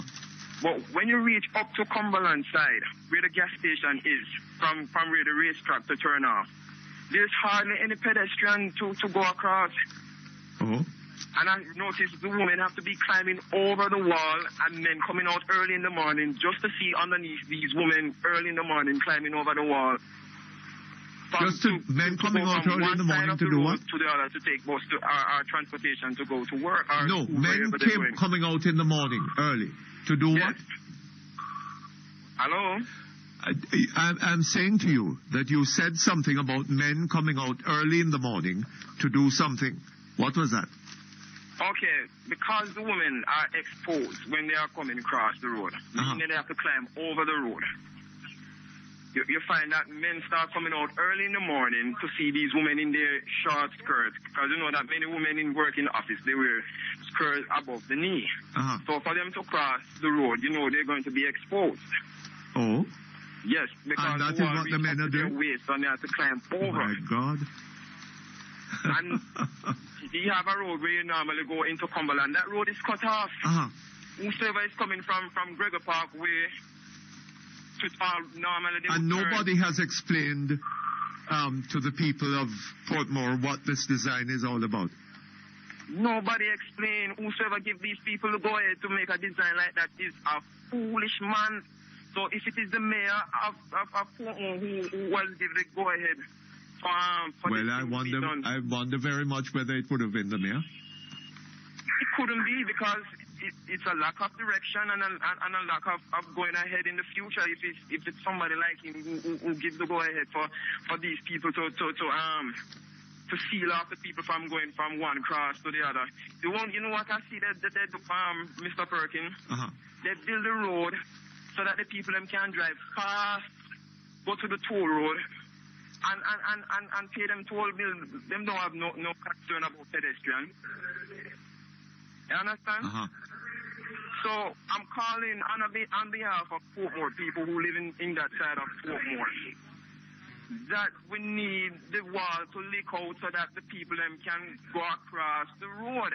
When I them flick out I don't really understand what the point is of putting up that wall. Yeah, what's the point? What's the point? That we want to know. I would need the women and the children to come out and do something about it. Because there was no pedestrian walking sign provided for them to, because when school opening, Mr. Perkins, over 15 to 20,000 children will be using that road, and there's no way for them to cross. Some of the children are not even taller than the road, than the wall that they put What up is there. this, a wall in the middle of the road? Yes. Not for the little children that's going to normally go across the road to go to school. They're not taller than the wall. The wall is taller than them. And let me ask you, what is the alternative? I mean, how do pedestrians? Some of them have to probably walk half mile to get an alternative. Oh. Because them put 1 and 2 patch. And what road is that? What's the name of that road? I don't know that road, but I just call it from Waterford up to Cumberland, where the stoplight is. Where John World keep, from right there goes, where Sting keep, from right there to go straight up to Cumberland. And the look thing where them put for vehicle park is very narrow. One look. All right, sir. I'm sorry. I'm afraid I have to leave you at this point, but I'll try to follow it up. When I come back after the lunch break, please make an announcement to whoever is in charge to give the people access. All right, so we'll try to follow it up. All right, thank you very much. All the best to you. Okay, that brings us to news time. We'll be back here in about 20 minutes. We're back here online. Yes, Mutty. Bail has been granted for him. I know. Nobody is willing to take up the bail bond for him. So, but I would have expected the judge to try the case, sentence him if he is guilty. Yes, but I can't imagine why a matter like this should be waiting as long as, what is it now? 5 months. 5 months, going into the 6th month for trial?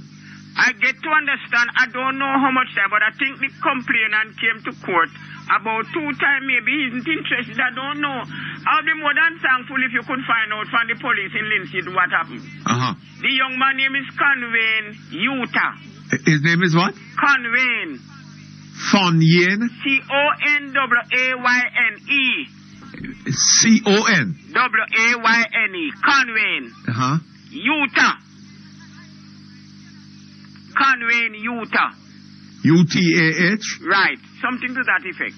I just cannot say. Does this young man have a lawyer? Yes, a lawyer went there once. One of the politicians went there. Asked the politician, that was how bail was granted. I beg your pardon? I asked a politician, lawyer man, who is running in the Bagwalk area to go there. He went there about 2 times, and it was he who arranged that bail be granted. But he never go back.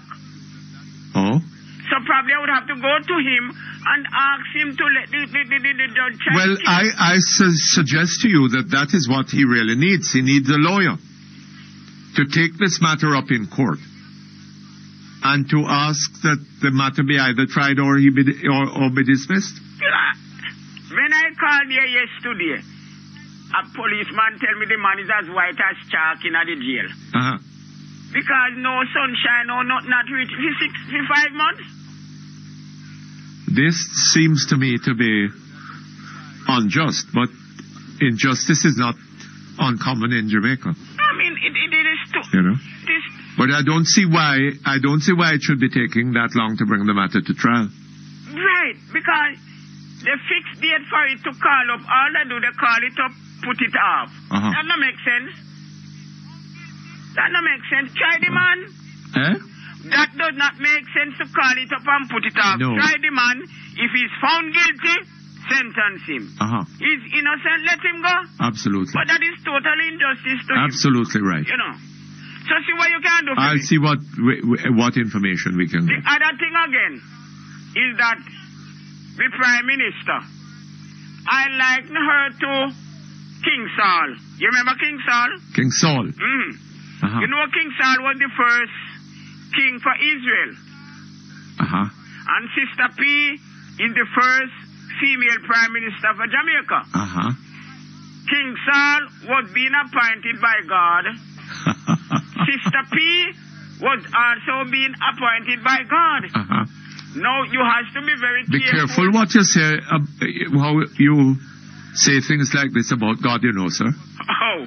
How you but mean? If she says she had been appointed, who is you to say she wasn't being appointed? Well, who are you to tell that she was being appointed? No, I am not saying she was not appointed, you know. I am equal her to King Saul. Yes, but, I mean, you're accusing God of something here. What?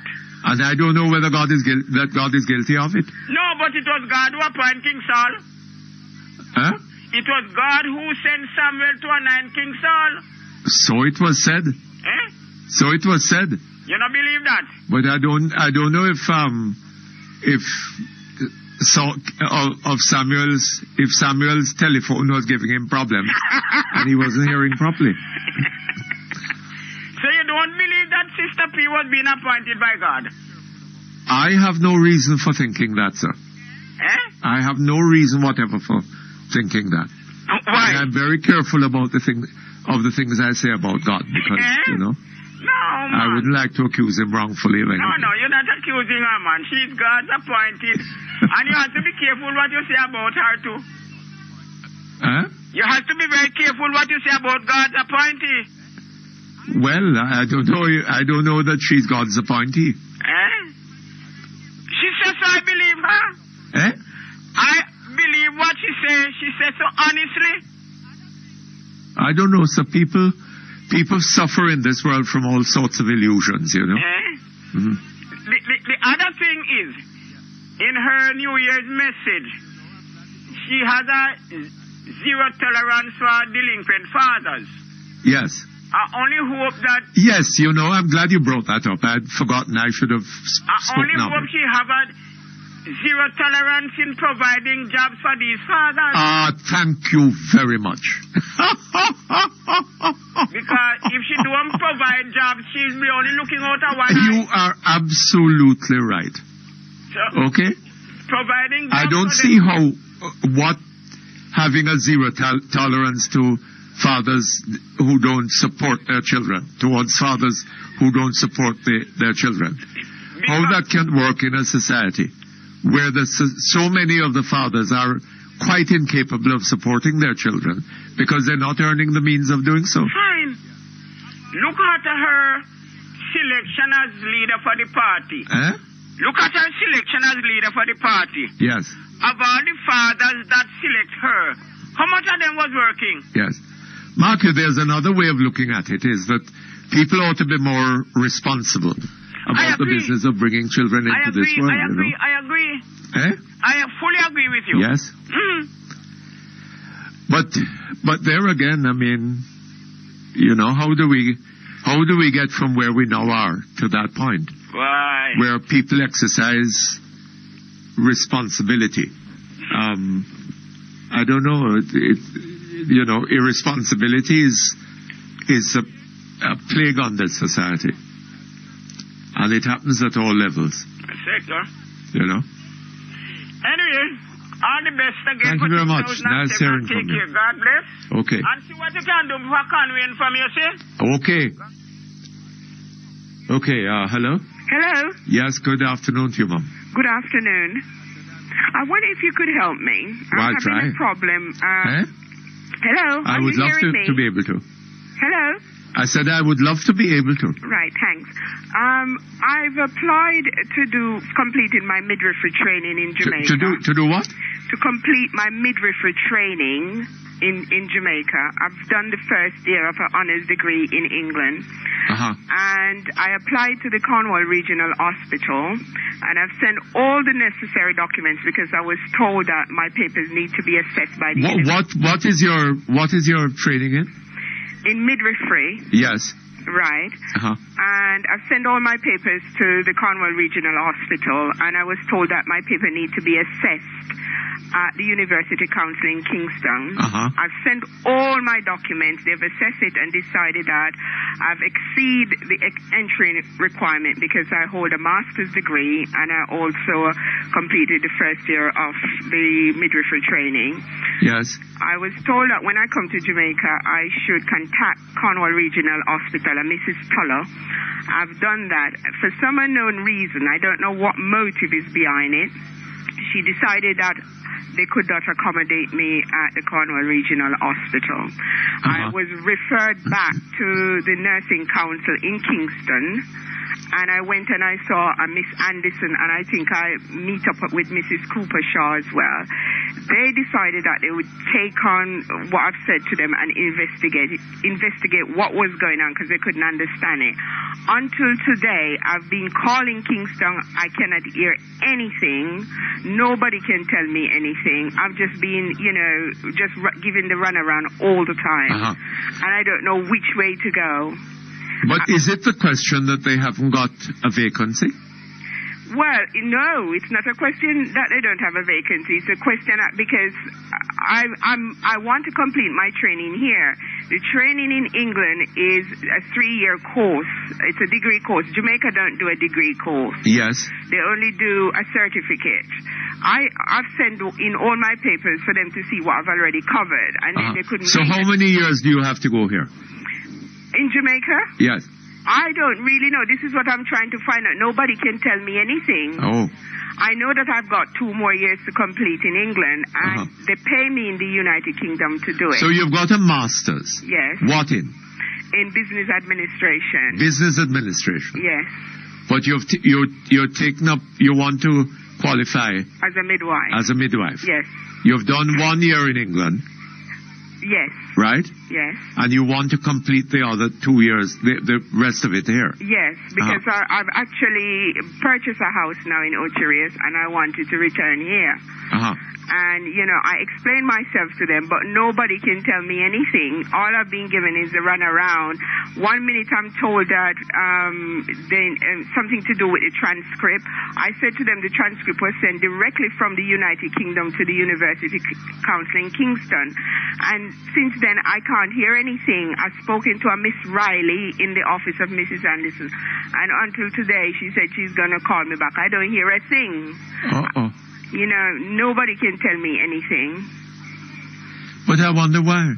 This is what I'm trying to find out. I'm also trying to find out why is it Mrs. Tuller at Cornwall Regional Hospital refused to see me, because I think she should have seen me at least and then said, okay, we don't think you're suitable. But just based on talking to her, she just decided that, we're not going to see you. We can't accommodate you here. I think it's so wrong.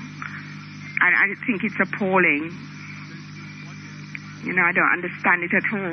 Oh boy, I can't imagine why that should be.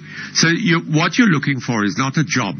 No, but I'm a training not looking for a opportunity. job. I just wanted to finish my training. Yes, but do they carry out such training at the Cornwall Regional? Yes, they do, because that's where I was referred to. Because I written to the university in Kingston, and they told me because I'm a direct entry student into midwifery, I need to go to the Cornwall Regional Hospital because that's where they do it. I see. And the hospital down there run courses twice a year. I think they take in people in April and they take them again in October. Well, I tell you what, you see? Yes. Would you like to give your name and a number where we can reach you? Yes. Off air? Yes. And we'll try to get in. And would you tell us the name of the person at Cornwall Regional and a telephone number where we can get them? All right? And we'll call them. Okay. Hold on just a moment. Hold on. Okay, hello? Hello? Hello? Yes, sir, good afternoon to you. Hello, Mr. Perkins? Yes, sir, good afternoon. Pleasant New Year to you, sir. Speak up a bit for me. Pleasant New Year to you. Oh, thank you. I hope that it would be pleasant, sir, but I don't know. But anyway, may I wish you the best that is available for the new year. Thank you, sir. I need your help, Mr. Perkins. About 95% of Jamaican, 99.5% of Jamaican need your help at this time. 99 I would like to know. Hold on. Would you Speak directly into the telephone for me. Yeah, I'm talking in the telephone. Yes. Okay. I believe 99.5 of Jamaica need your attention at this time, or if you can help us. I would like to know why the dollar, the US dollar, and the pound and other currencies running away in Jamaica every day like this. I would like to know if you can help me. Because the country that we get a lot of stuff from is Trinidad and Barbados, and they're still 2-1 US. Yes. Well, so, I tell you something, you know, sir. Yeah. A number of factors. One, they have reduced interest rates. Yeah. Right? The government has.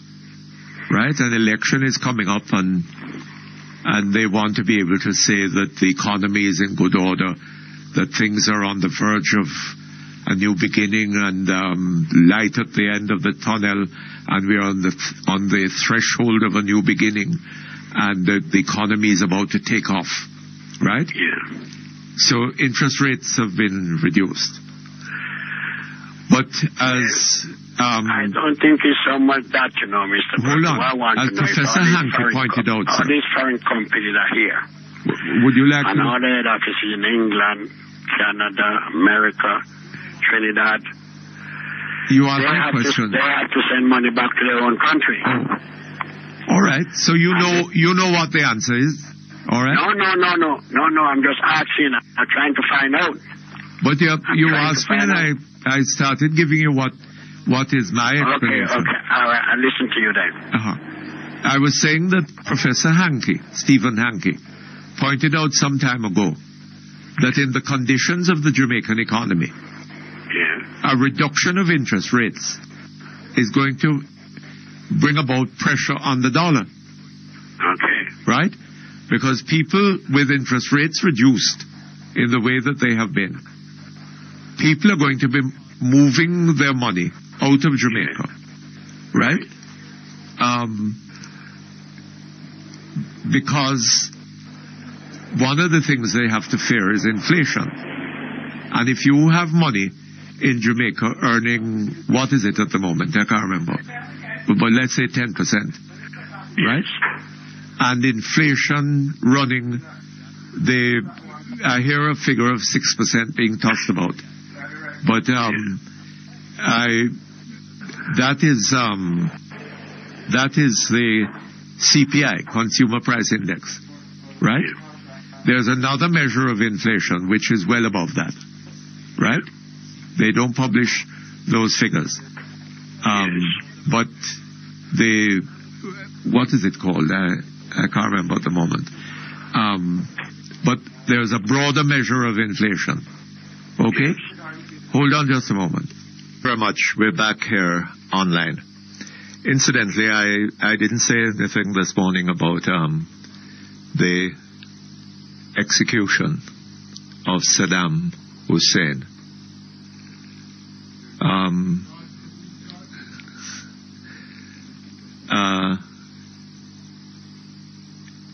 The least that can be said of Saddam is that he went to his death with dignity.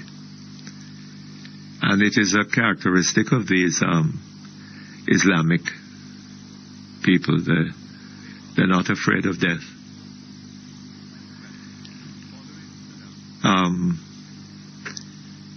The other thing that needs to be said, well, following Saddam Hussein's execution, there was an explosion somewhere, I'm not quite sure where it was, I think in Belgrade, that killed some 70 persons and wounded a number of others.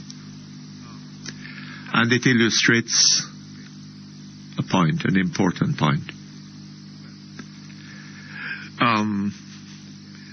Saddam Hussein was unquestionably, responsible for the deaths of a significant number of people.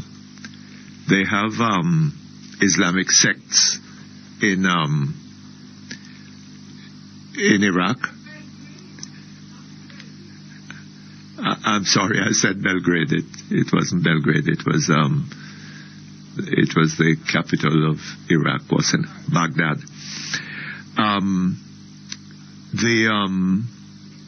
They have Islamic sects, and they're warring sects, and there was a lot of killing even during the time that Saddam Hussein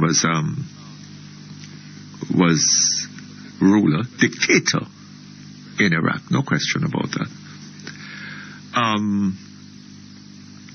But the question is whether there aren't more people being slaughtered in Iraq today than there were when Saddam was in charge there. I think that is beyond question. A friend of mine I was speaking to over the weekend lives in the United States. Was telling me that there was a poll some days ago in the States. I gather the Associated Press published it or had something to do with it. The poll sought to answer the question, who deserved the title of being the wickedest man in the world? Would you like to guess who the majority, as I understand it, identified as the wickedest man in the world?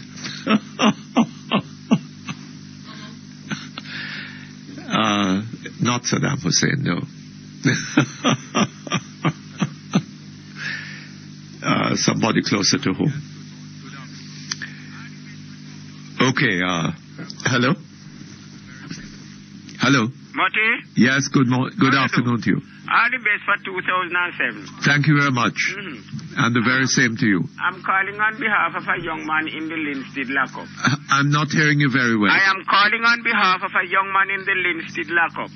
In the Linstead lockup? See if you can help me. I beg your pardon? See if you can help me. Yes. He came from Trelawney with some guys to Bagwalk. Were selling cotton candy. You know cotton candy? The little thing with them. Cotton candy? Cotton candy. Yes. He came here about March, April. I don't know what happened, but it seems, according to the police, they saw him sometime in July 26th. In July? 26th of last year. 26th of July last year. They charged him. Yeah, what with? They caught him, according to the police, they caught him was stealing a car. Stealing a car? That's what the police statement was. So what did that have to do with cotton candy? No, I'm telling you how he came to Bagwalk. I see. How he came to Bagwalk. Right, he came from Trelawney and came to Bagwalk.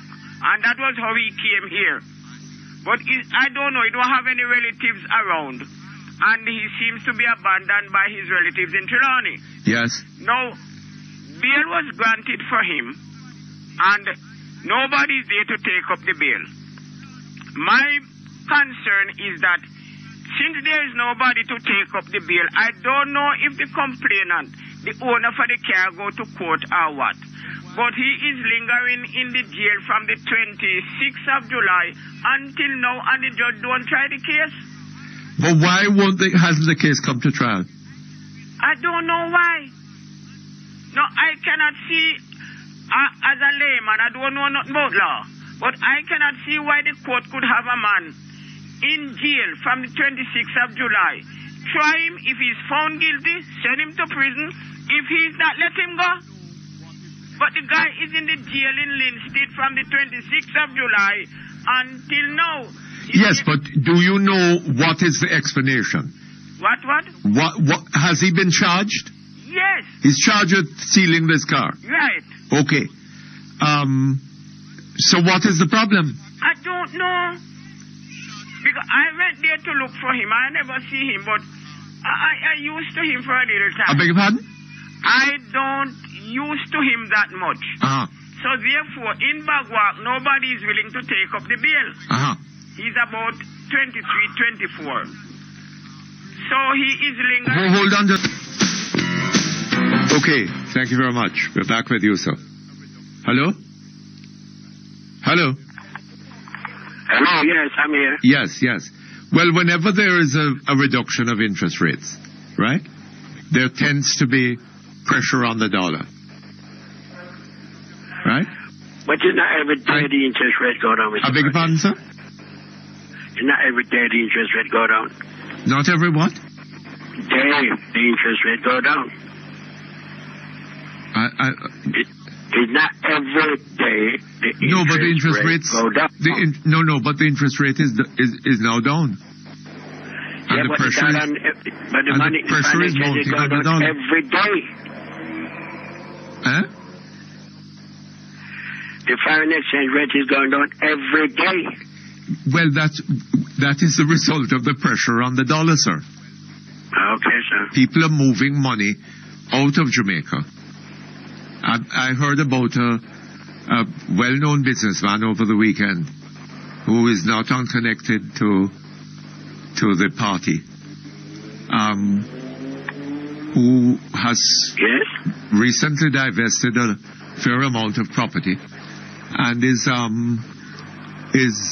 busy sort of investing in housing development in Florida. Okay. Right. That may have other causes too. It may be that people are seeing signs down the road, and want to put themselves in a position of greater safety. So you don't think that people are bidding for the money then to take bidding? If people are what? Bidding the higher rate. If people are what? Bidding for the money at a higher rate. If people are bidding for the money, the foreign exchange at a higher rate. Well, look here. Your money is going to be safer in U.S. dollars than it would be in Jamaican. Yes. If you're getting a high enough interest rate here in Jamaica, that compensates for the risks that you're taking in keeping your money here. Well, you keep your money here, put it in government paper, and collect the high interest rate. But when the interest rate goes down, the more it goes down, is the greater the risks that you're being asked to take in keeping it here. Okay. That's the way it seems that, the owners of capital are looking at it. What I'm going to do, Mr. Perkins, is find out about something. I'm going to find out about the rate in England. And call you back, because I don't think people get an interest rate in England. Another thing is, so that they ultimately, the idea of maintaining a stable currency in an economy that is consuming more than it produces is a matter of some difficulty. Okay? Okay. Production is what economics is about. Production and consumption. You see what concerns me, Mr. Perkins, more than all. And we're not really producing in this country. Everything we import, and the money goes, the more the poor people in this country got to pay. Yes. All right. That medication, all the medication are imported. Everything is imported. Well, so much is imported, yes. You're absolutely right. Yeah. Okay. Thank you very much. Okay, sir. I'll get back to you again. I'm going to check the rate somewhere in another country that is very rich and see what's going on. All right. Thank you very much. Hello? Hello? Hello? Yes, good Hi, Mr. Perkins. Good afternoon, sir. Good afternoon, sir. Uh-huh. All the best for the new year. Well, thank you very much. And the same to you, assuming that the country can, a year in Jamaica is going to be the best of the best possibilities. And next year where the economy is poised for takeoff. Well, we've been hearing that for a long time, sir. You remember Michael Manley used to tell us every year that he sees a light at the end of the tunnel. Some people used to think that it was the train coming. It's it to run us over. Yes, indeed. And he shifted that to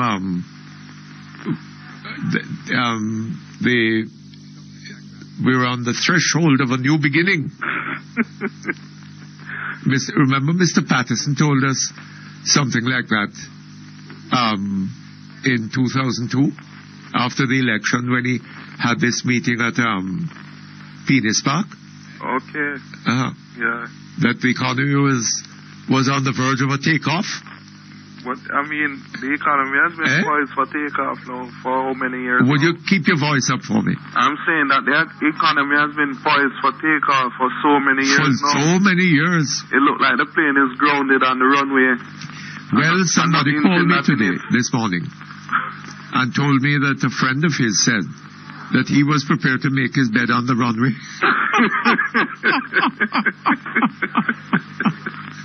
Because he didn't see any likelihood of any takeoff. Okay.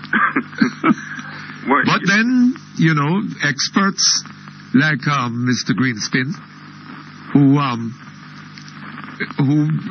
is so devoted to empirical evidence and reads so many books and has so many of them in his library,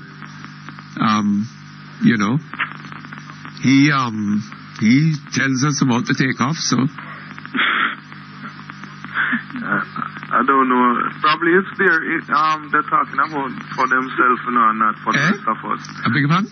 Probably they're speaking of that it's poised for takeoff for them, and not for the rest of us. Oh, I hadn't thought of that possibility. The rest of us are left in the waving gallery. I follow you. Yes, well, maybe you have something there. Well, Mr. Perkins, I was just going through some famous quotes. And one of them was by Ronald Reagan in 1989. Yes. And it said, "We the people tell the government what to do." Yes. It doesn't tell us. We the people are the driver. Yes. The government is the car, and we decide where it should go and by what route and how fast. Yes. I don't think that this present government realized that. Well, no, hold on a bit. That's in America, where they have a democracy. Okay. Right? Yeah. And even there, Mr. Bush has sort of... hijacked it. Taken them down the road, But here in Jamaica, it's a different matter, Yeah, that's true. We have no clear idea why we have a government. We just elect some people because we like their faces or like the way they talk or like their hairstyle or whatever. Is a nice person. Is a nice person. Oh, yeah. And them love to hug and kiss. Oh, yes. If the person hugs and kisses, oh, Lord, kisses. That's a reason for electing them. Yeah. Or because of the color they wear or something like that. Or the color of them skin. Yes. And we're voting for party, not for Jamaica. It's very unfortunate, though, Mr. It is very unfortunate. But I can see some change in the way the Jamaican people are thinking. I see some change in the way the Jamaican people are thinking. You think there is? Yeah, I think that the people are wise enough. Well, sir, I don't know. I guess it's better late than never. Well, say if it is late enough, it could as well have been never. It might just end up with too late. It might just end up with too late. Well, I guess I have renewed faith in the Jamaican people and they're making the right decision this time around. Oh, well. Based on the issues and not on personalities. Yes. Yeah. But, Mr. Perkins, what I really called you about was what is taking place down by the dump. Yes. In Riverton. I mean, you can't have a dump. Hold on just a moment for me. Okay, thank you very much. We're back here online. Hello? Yeah, Mr. Perkins. Yes, sir. As I was saying, with the dump, I think it's a disgrace what took place the other day now. It's a disgrace. And it's the first time that it's occurred. Hold on. It didn't take place the other day, It's still taking place. Well, yeah, that's true. Because actually, I live sometime near to the dump. Yes. In Duane Park, right? In Duane Park? In Duane Park. It's rather close. Anytime a fire takes place over there, we are affected by it. Yes. Right? And what I'm saying is that you can't have a dump and you leave it so unsecured that any and anybody can just walk onto it. Well, and you have people living on the dump, literally living on the dump. Oh, is that so? Yeah. I'm not talking about beside the dump over by River. Yes. I'm talking about. But I heard somebody from the National Solid Waste Management Authority. Yeah. Saying that people go there, that when the trucks come in with the garbage on it, yeah, people gather around them, yeah, right? Yeah, looking to be able to salvage something of value to them, right, from the garbage. Yeah, people make a living down by the dump, They make a living? They make a living from the dump. Selling what? They sell the metals and they salvage whatever they can salvage. Oh, is that so? Up, and then resell it. Right? A lot of times you find biscuits and stuff selling rather cheaply on the street. Selling what? Biscuits and stuff like that. Selling rather cheaply on the street. It's done by the dump they come from. They just recycle it. Right? And I think, I'm not trying to fight against people making a living, But when you have to look at the bigger picture. Anytime at all you find people going Speak up for me. Keep your voice up. You find people going on the dump, having access to the dump. I mean, you have all type of materials down there by the dump, so you can look at the health implications. Well, I hear of certain things being in the garbage down there that I know are valuable. Yeah. I know somebody who is in the business of well, let us not go into too much detail, dealing in such materials. Yeah. Right? Yeah, I know what you're talking about. Now,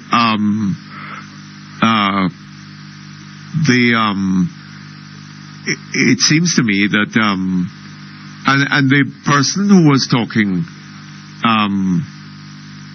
about this from the Solid Waste Management Authority was saying that very often at night they have torches using to provide lighting for themselves, for their activities, and that it is in this way that sometimes fires occur down there. Right? But it is also my understanding that in a dump like that, fires can occur quite spontaneously. Right? Yeah, just because of the materials. And Mr. Douglas is now saying that it is politics that set the place ablaze and prevent it being put out. But he's saying something completely different from what the solid waste management. Absolutely. He has brought in this thing called politics. Yeah. And they don't seem to know anything about it.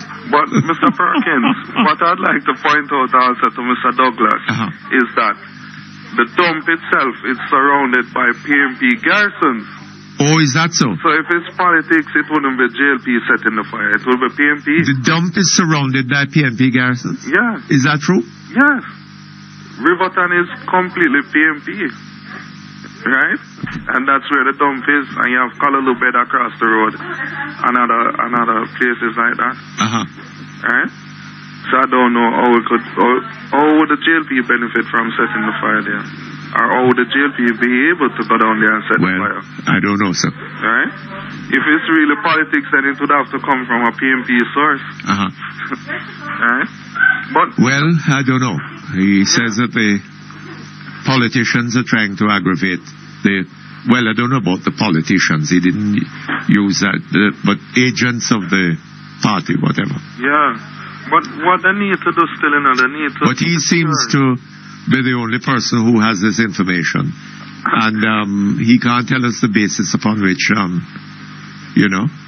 But the thing is, as he passed on that information to the police. He can't tell us the facts. He can only tell us his conclusion. Yeah. Well, I don't give much regard to what Mr. Douglas says, you know. Well, it is amusing. Because I've driven through his constituency. He's a very amusing speaker, you know. Yeah, I've driven through St. Mary. Eh? I've driven through St. Mary, his constituency. So I don't give much regard to what he says. I'll follow you. I follow you. But I think they need to do, if it's even a temporary measure to secure the dump. Yes. And then look to relocate. But I tell you something, sir. Yeah. There are two questions that arise about what is going on there. One is the location. Yeah, it's right? not in a Should such a dump, location. given that it is possible for spontaneous combustion to arise, right? And given that there are chemicals in that thing which could have a toxic effect upon people. Yeah.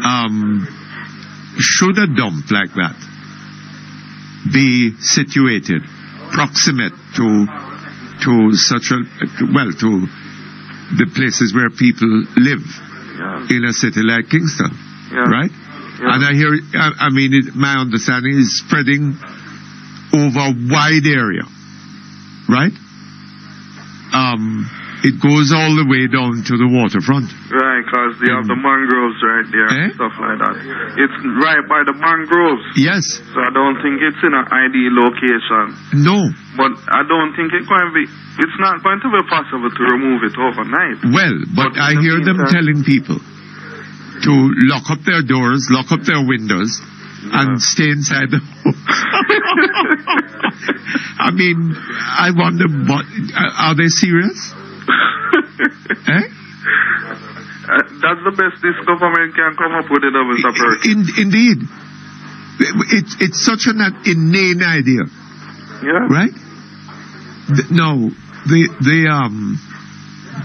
other thing is this, that if you're going to have a dump at such a site, it seems to me that you should maintain systems for putting out fires in the shortest possible time, if they do occur, or when they do occur, right? And limiting access to the dump.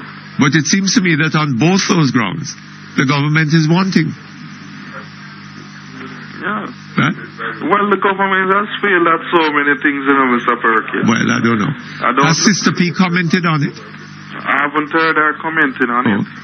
But I haven't heard her commenting on Trafigura either. But if you ask her about it, she'll probably tell you, ask the government.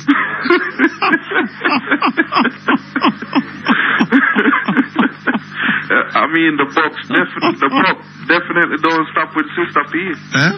The buck don't stop with Sister P. No, ask the government. But, Mr. Perkins, we seriously need to look at what is taking place down there and try and implement some measures to prevent a reoccurrence of the fire and other things. Well, sir, that is a matter for those, but the people of Jamaica need to make their voices heard. Yeah. You know? Yeah, especially people nearby, because, I mean, we in the park are affected by it. I mean, sometimes you get up and you can't see a house 2 doors down when the smoke is that thick. You know, I'll never forget, you know, in 1999, was it? The gas rats? Oh, yeah, the gas rats. When Mr. Patterson went into Parliament and talked about the new Jamaican that had to be respected. Yeah. Remember that? Yeah, I remember. Okay. That Jamaican gone back to sleep. Him gone back to sleep. Him just sleep. I remember. You remember the Tacky rebellion in St. Mary? In St. Mary? Yes. No, I don't recall that. Yes, when Tacky led a rebellion and took over the whole, virtually the whole of St. Mary, and the government was in terror because he was in a position to split the island in two and all this kind of thing. Yeah. But then what happened was, as I understand it, was that they found found a rum store, right?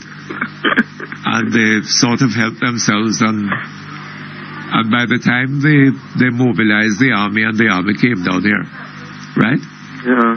The whole damn lot of them were drunk and asleep. They just slaughtered them, yes. Yeah.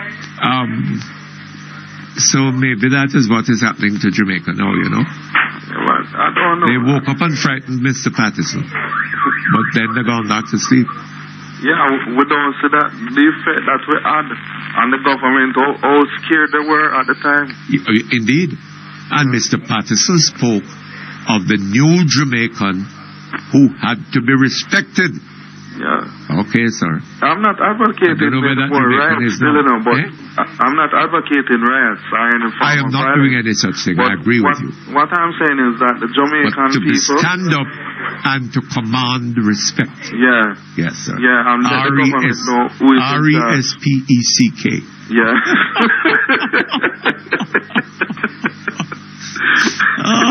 And that's a prime ministerial spelling. Eh? Prime ministerial spelling. Well, no man, that is a Nettlefordian spelling.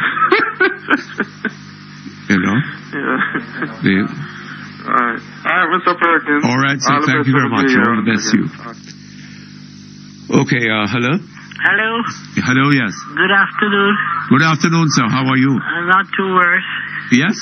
Not too worse at all. May I wish you the best that the new year has to offer? Okay. Hold on just a moment for me.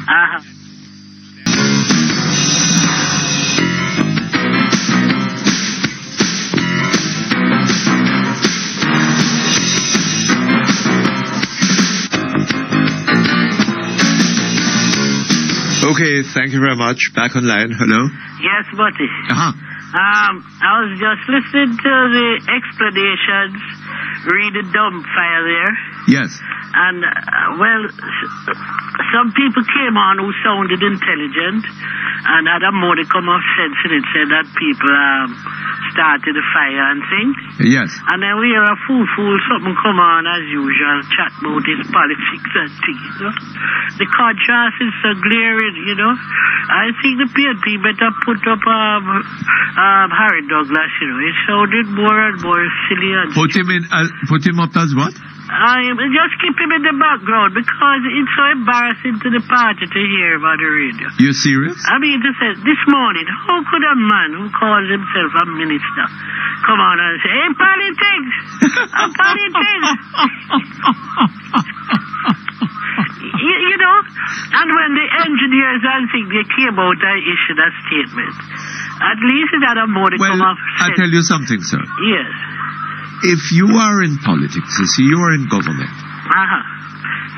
and the situation arises, and you don't know what to do, right? Yeah. What is blame the opposition? Politics, yes. But may I suggest to them, Mutty, that since they don't have anybody and anything to do anything about the matter, could they put some low-tech thing in it? You have a dump, you know it is. You have spontaneous combustion because of methane gases in it, right? Yes. It has happened before. So couldn't you have some people an early warning system? There's smoke, there's fire. So when you see a smoke coming out of a place, you send your crews here to investigate. But what you sending and out the fire before it gets to this. Do you have the means of putting it out? I hear from them that they haven't got the equipment. Their equipment is broken down, and that leads me to what I really called you about. I mean, they can't. Obviously, they can't get hold of the genetically linked. But Mutty, you know, it shows. You know, you've always been talking about this policy of Omar Davis, right? And now we hear that they don't have any money to buy equipment. We hear that the trucks, they don't have the money for trucks to clean the garbage. There's no money for Vector. They've cut down on the Vector grant money. The hospitals, there's nobody to keep them clean. Yes. I would ask you, don't you have cockroach in your house too? The education system, the roads are terrible. In St. Mary, the people that get flooded out in Port Barrier, and they promised $30 million, which is rubbish. And then we hear one minister come down and say, we gave out $10.5 million. So where's the rest of the other money out of the paltry $30 million? You see money, but there's no money. And what has caused this? It's the policy of Omar Davis sopping up liquidity, right? And borrowed this whole heap of money, and all our money gone into non-productive investments. Yes. We've borrowed money to borrow money. Yes. Right? We have not invested it in capital thing to earn our income to pay back the money. You know what is the problem? Right? You know what is the problem? Yeah. A country like Jamaica. Jamaica is an underdeveloped country. Yes. At one time, it was a developing country. Yes. Right? Yes. But that was abandoned in the 1970s. Yeah. Right? What this country needs is economic development. Of course, Mutty. The purpose of economic development is to increase the volume of wealth created in the country. Yes. Right? And by increasing the volume of wealth, we render ourselves capable of affording what we would otherwise have been unable to afford. Yes, Mutty. Now, this government, in all the 18 years that it has been in office, has totally neglected the economic development of the country. Yes. Right? They've been into all sorts of other things. Yes. Right? Yeah. But and every now and then we hear that the economy is on the verge of a takeoff. It's rubbish. And then Mutty, their policies have led to a few rich advantaged seeds of society becoming incredibly rich. Yes. And then they set up some little think tank to say why this country is in those this persons position. have become rich, sir, by what Deacon Thwaites, who is a member and representative of the party. Yes. Right? Mm-hmm. Not a pizen mouth. Not a man that is negative. Deacon Thwaites said that the process was one of distributing resources from the poor to the rich on a scale unprecedented since slavery was abolished. Huh? Mutty, let me tell you something. About 2 weeks ago, the president of the Medical Association or whatever came out with an asinine statement about closing down more hospitals. Is this a bad or what? You know what I mean? Well, what is happening? I don't know. So maybe he's facing up to the practical realities of the situation. The economy is on a downward spiral. Yes. Right? And less money is available to do the basic things. Yes, but the economy is on the threshold of no. What is it that Mr. Greenspan says? Threshold of economic. The empirical Mr. Greenspan. Yes, he's saying that the economy is on the verge of a takeoff, no? Yeah. Next time you talk to Mr. Greenspan, ask him what is the greatest source of foreign exchange into this country. Ask him what it is. Right? And ask him if the government has the policies of the government. Well, really, they might have something to do with it, the more I think of it, because they have made the people so poor that they have to find all means to go abroad, and those abroad to send back to keep the body and soul of their children and their mothers and their families together, because they know the stark reality of hunger. You know, you were talking about the poor women them who are in trouble now because the children burn up. It's a real calamity facing people, you know. They have these children, they are no fathers, can't get the job, and the fathers them gone. They can't get the work, and they have to eke out a living to feed the children. How is this woman going to do any work, sir? To earn the means of supporting her children? If she can't leave them Exactly. Well, does she have anybody Tie them on her back that she can rely upon to leave them at home with? Yeah. Right? How does she help herself and help them? Yeah. Right? You know, Mutty, I read where a sergeant of police saying that she have to be driving her car without insurance. Did you read it in the paper? No, I missed that. There are 2 women police say that boy when they take home here when they do, how they survive they don't know. Well, let me tell you something. And that is right through the police force. Yes, it's all good and well to be talking about corruption in the police force. But when you think of what a police constable is taking home, what the hell does he do with it? Yeah. No, Mutty. If you have your children and them hungry, and you can't provide food for them, yes, wouldn't anything that you can do to provide food for them, you do it, Mutty? Yes. Are you going to make your children starve? Are you going to make them unable to go to school? I don't see which parent would be content to do that. Hey, Mutty, people, they don't know and then you have these little rich advantage seers of society jumping up and down in Penis Park and talking foolishness. After they have become so incredibly rich at the expense of the poor people of this country. Yes. You know, the better cheers that you would have got to, you know. We remember this campaign for prosperity that they were running for the Honorable Omar Davis. A campaign for an elusive prosperity. You know, Mutty, the Omar Davis has been an unmitigated disaster for this country. You know? I think I agree with you. That generations yet unborn will feel, you know. Oh, yes. You understand? One time I used to believe that probably don't know what him doing and thing, right? But now that I look and see how some people make money so easy, you know, you wonder, you know, Mutty, you wonder in your mind if it's not a deliberate thing for them to loot the treasure and to come reach me and them wildest dreams, you know. Well, I have to think about it again. But that is the significance of what Deacon Thwaite said, sir. Yes. Yes, and he should know. Of course. And Mutty, I'm not going off the year without an ask for urban renewal plan for Port Maria. It needs it and it needs it now. And Mr. Hart Douglas well,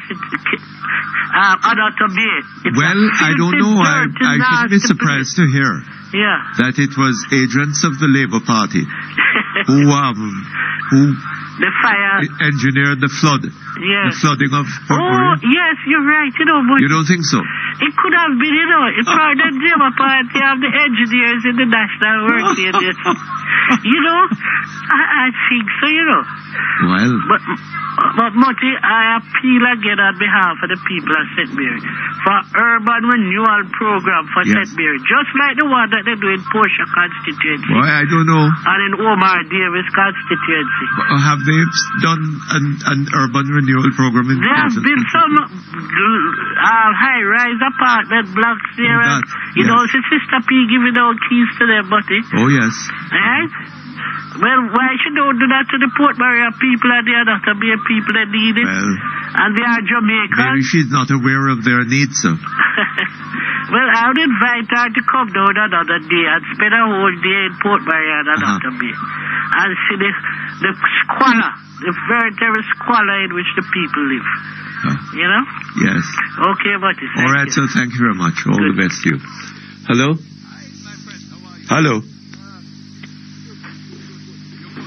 Hello? Dr. Mutty. Hi. Hi, my friend. How are you? Good. You're good? Yes, man. Oh, you are genetically linked, obviously. You know, if you get comfortable in calling me that name, hold on a minute. You don't have a tractor, no? You heard what I said to you? Hold on. You can make $84 million in 2 months helping them down at the place there, you know. No, I say, if you get too comfortable calling me that name, I'm going to take action. Yes? Yes.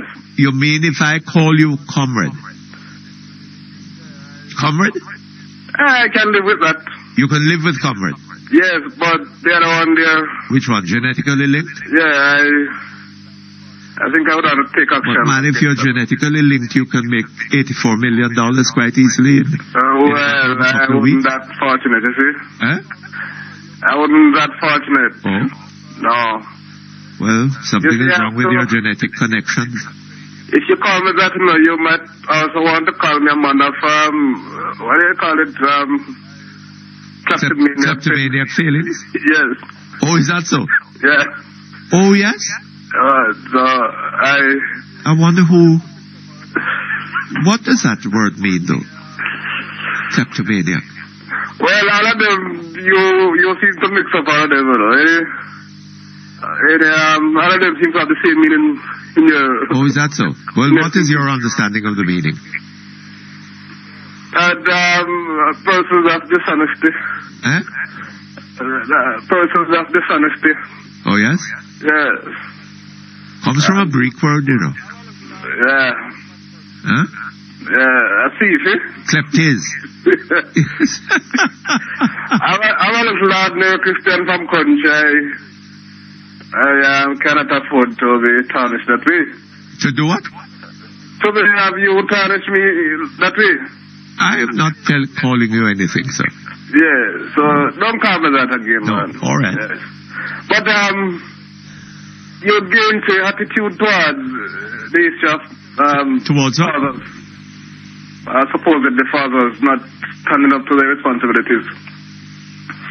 Not helping the process, you know. Who is that? Your gain to attitude towards the issue of fathers standing up to their responsibilities. Yes. Not helping. How you mean?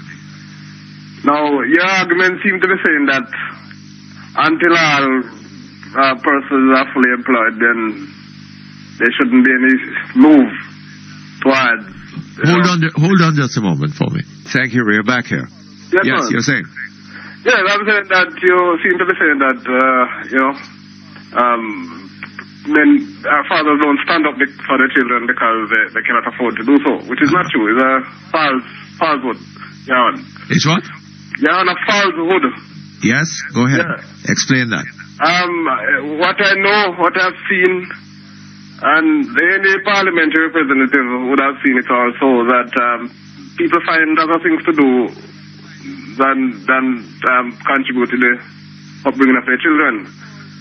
And I believe that's the people find other things to do, like what? A man would spend hours in the bar or some other places while his children can't find food to eat yes. Go to school. Spend hours in the bar doing what?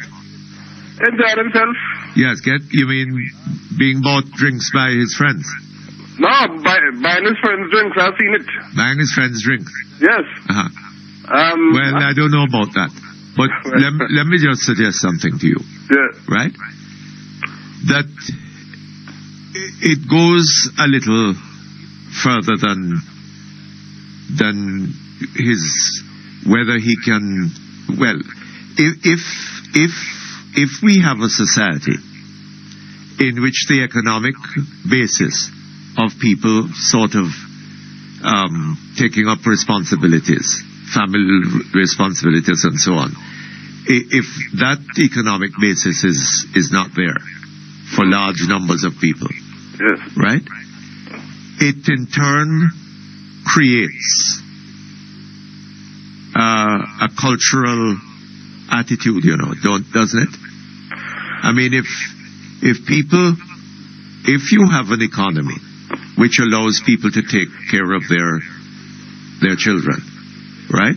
Their families, shoulder family responsibilities, then that results in there being a system of values and attitudes, if you like, right? Yes. In which upholds responsibility, people taking responsibility, yes. Right? If you have a society in which large numbers of people are incapable of shouldering the responsibility, then that affects the values and attitudes of the society. Am I right? Well, you're very right. No, but yes. Now, hold on. Yes. So, you may see a situation in which a man has 5 children. He can't support them, so he runs off and leaves those women and goes on and finds another woman in order to enjoy, have gratification, right? And at the same time, if he finds himself with $100, he doesn't think of providing something out of it for the 5 children, because it's not going to go very far that way, right, in any event. So he goes and has himself as good a time as he can, buying himself a couple of white rum, right? Yeah. Look here, I am not talking about what people ought or ought not to do. Yes. I am talking about what the implications of, people talk about family life, right? Yes. I am saying that the family is a social institution. Yes. And there is no social institution that can function without an adequate economic base. Correct. Am I right? Correct, yeah, very much. And I'm saying that economic base does not exist in Jamaica for an overwhelming majority of families, in all likelihood. Right? Correct. And when you talk about men, Sister P talks about she's going to take a what? Zero tolerance. A what? Zero tolerance. A zero tolerance attitude to men not supporting their children. Yeah. How is that going to be practicable in a situation in which so many men are not able, have not the capacity, the economic capacity to support their children? What is she going to do? Lock them up because they've done the money? No, man. The one who can do better are easily identified. He will be identified. Very easy. Yes. I mean, I could speak about so many situations. But there's a culture, and I believe it came from the plantation. And even when people call you and you ask, I think you're right. It came in part from the plantation. Yeah. But those values and attitudes of the plantation continue to be supported by the dismal economic situation of the country. Yes. Right? Yes. And Sister P, as the Prime Minister, must take responsibility. She, as head of the government, has a responsibility for seeing to it that the way in which the country is governed is one that facilitates economic development. And a member of her government said in Parliament some time ago that this country is not a place that is friendly to investment. Oh my, you gone back to that one? How you mean gone back to it? It is a profoundly important statement. And probably the most intelligent statement that Mr. Paulwell has made I don't want in his career as minister. I don't want to mix up the issue, What? But I don't know where I've been on it. I sat in Parliament the day when the minister spoke, and you were there? I was there, and I left with a different impression that the one you have been given. But I'm saying... Oh? What is the one that you were left with? That is an issue to itself, and That what? That is an issue to itself. I'm very passionate about men who are not taking care of their children, and that's what I want to talk about. That's all you want to talk about? And I want to talk about... Well, to talk intelligently about that, you have to be prepared to talk about more than that. Because if men are to take adequate care of their children, they have to have the means of doing so.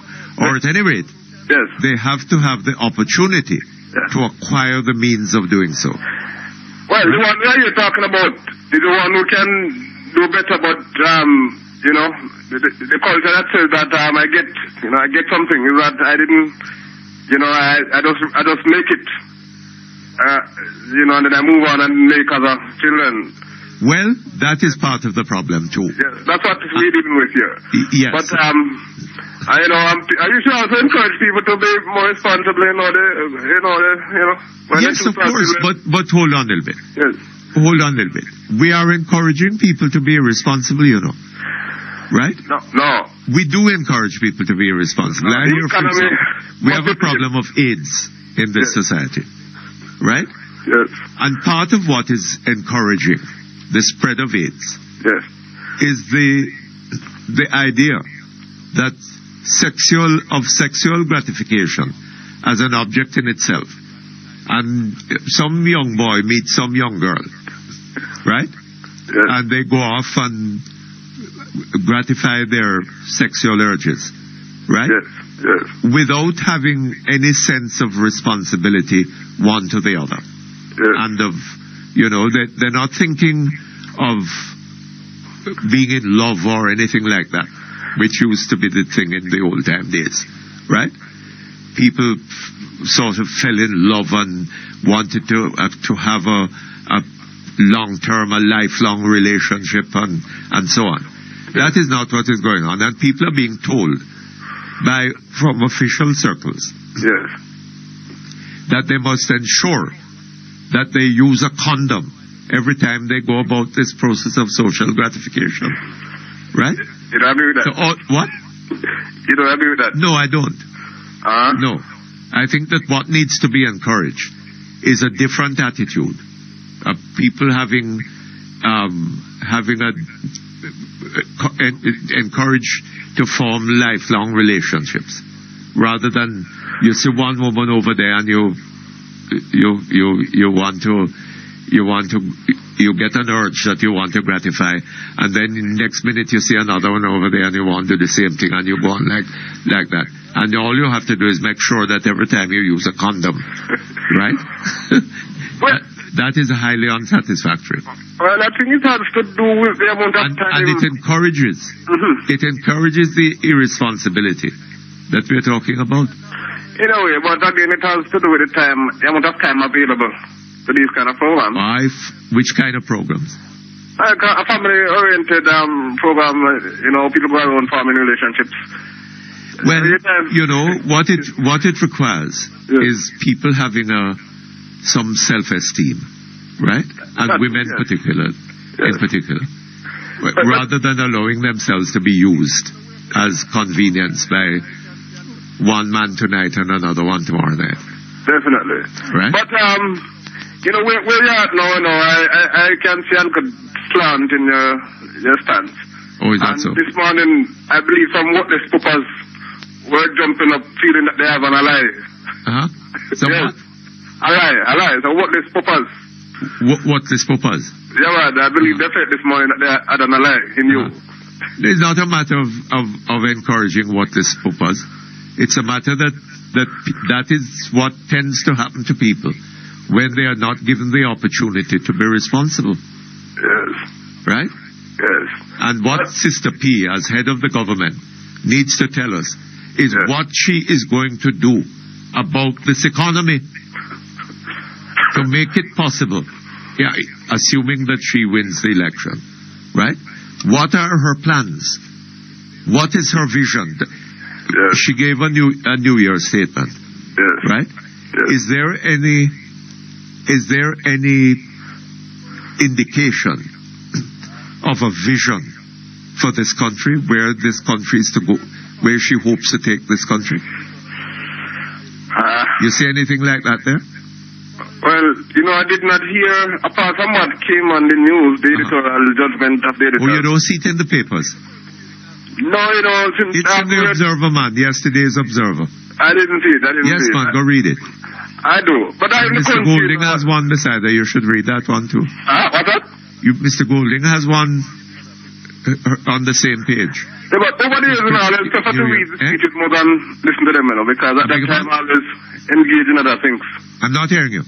No, I say over the years, I always prefer to read the speeches than to listen to them on the radio or TV. Oh, you prefer to read it? The New Year messages? Yes. Yeah, man. Well, look at them. Look at yesterday's Observer. I'm going to have a look at them. Oh, yeah, man. And then you can come and tell me which one you think is better. You you might put me into some trouble, Why? Last time when I listened to Mr. Golden and making his budget presentation, I said it on the radio, it was good. I got some calls. Oh, hell. All right. So, all right. Yeah. Keep quiet about it then, yeah? But if I feel the Prime Minister, Watch yourself. I'll say. I don't want to endanger you. Yes. All right. All right. All the best to you. Hold on. Okay, we take a break. We come back in a moment.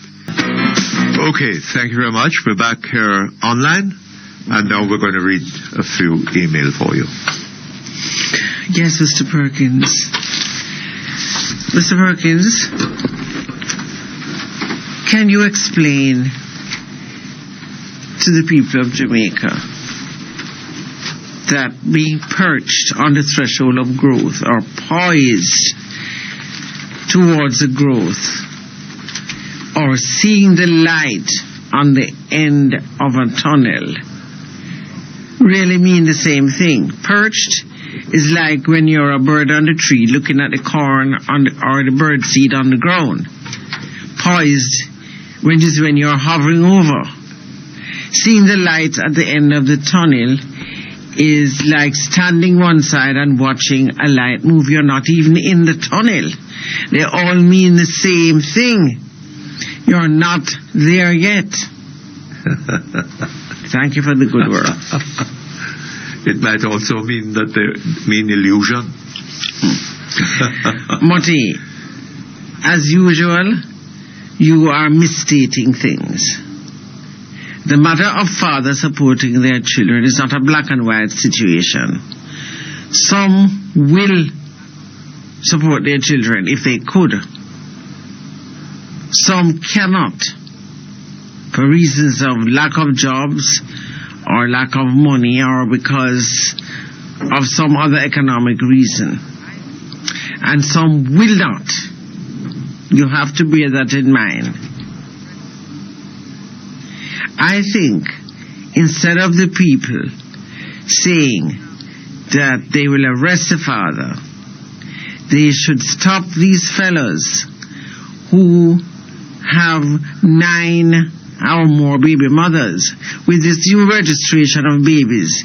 If the hospitals see that they are registering babies with the same father 6-7 times a year, the matter should be reported to the children's officer, which has now been appointed. Mm-hmm. In other words, men should not have children that they cannot support. I think that men should not have children. I agree that men should not have children that they cannot support. But if, broadly speaking, but if you say that, what are you implying? That those of us who are... It says that some will, if they could, some can't. But those of us who are victims of economic and some will not, hold on. Out of will. Those of us who are victims of economic circumstances must be further victimized by not being allowed to have children. Look. No, that's not what it said. It says no. 9 different baby mothers. Yes, I know, 9 different baby mothers. But it would apply if the man cannot support one child. What he said at the end is that fathers should not be allowed to have children. Men should not be allowed. Should not be allowed to have children. This is in the case of those who will not. Men should not be allowed to have children that they cannot support. They will not support. That they will not support. All right. Will not or cannot. Right. I am saying, what I am saying is that for men to have families, to support families and support children in the families, implies an economic foundation, right? The man can't support the family if he cannot earn a living. Now, if we live in a society in which that inability to pursue happiness in that form is denied to large numbers of people, that will have cultural implications. That's what I'm saying. And I believe that any sociologist, properly so-called, will support that idea. Right? If you have a situation, if people are living in a context where the economic means of pursuing happiness or pursuing the economic form, right? And men are, large numbers of men are deprived of that opportunity. It has cultural implications. It then produces a culture in which that kind of irresponsibility will not be a strange thing. And the easiest way to deal with this problem is to rectify the economic situation, to make it possible for people, and in doing that, it will affect not only the business of supporting children, it will affect all kinds of other things in the society, including the levels of crime. Right? And it is my contention, following Thomas Jefferson, that the business of government exists to support the rights of people to life, to liberty, and to the pursuit of happiness. That's what I'm saying. I'm not saying that men are right not to support their children. I'm not saying anything of the sort. Good day, Mr. Perkins.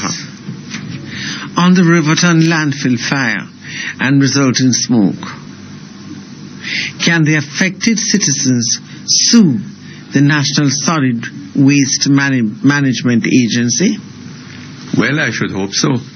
I am not a lawyer, and the thing to do is to take advice from a lawyer on this. The only thing that disturbs me about it is that if that happens and people sue and are successful, it isn't the people in the National Solid Waste Management Authority, nor in the local government ministry, nor in the government that are going to bear the cost of this. It is people like you and me and the rest of us who had nothing really to do, except that, as citizens, we have the power to appoint governments, and we appointed a particular government to represent us, and they allowed all this to happen to people. Well, but I think it's worth consulting a lawyer if you had this Marty, had this problem. Would you believe me that on Friday, as you started the discussion with Mr. Wonkin, the gremlins attacked the internet? Amazing. Hello, Marty.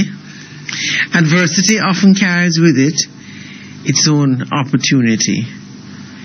This point seems largely wasted upon those too tangled up in sentimentalism to facilitate fair and rational discussion on the question of reparations. Since we claim to be a Christian country, I'd like to recommend that your antagonists read Genesis chapter 37 and 45. These chapters have much to teach us on the question. Well, 36 and 45. Chapters 36 and 45. Mutty, I'm a citizen of Marley. My child has been suffering from asthma ever since she was born, due to the problems of the Riverton City landfill. Whenever it is lit, and it is more times than the public knows, it is only when it gets big like this that everybody talks about it. But it is very often listed at least twice a month. We have problems with the smoke. Yes. Now, who do I sue, Mr. Perkins, or do I go to about my child? She suffers a lot. She spends more time in the children's hospital than out of it. Oh, God. Mr. Perkins, do I sue as a person, or do I get the people in my yard to sue with me, or do we, the citizens of Marvelly, sue as a group? How do we go about it? I cannot find my MP to ask him, and I am therefore asking you. I wonder who is his MP. But look here, I am not a lawyer. I can't tell you about that. I suspect that you may have a right of action, but a lawyer would be the best person to advise you. But it is more than a legal issue. It is a political issue, right? Why would the government of Jamaica allow those conditions to prevail in such close proximity to where people like you are living? Is it that they have hold you in total contempt?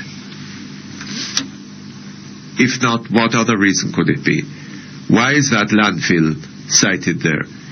And if it is had to be sited there, why has the government not put into place the systems that would be necessary to control those outbreaks of fire? That is the question.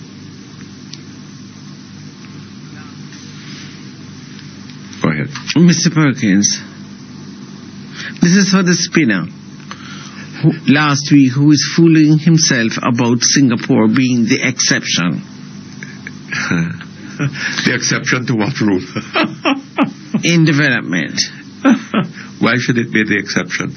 I went on the internet and got the following regarding Bermuda, where unemployment is currently at 2.1%.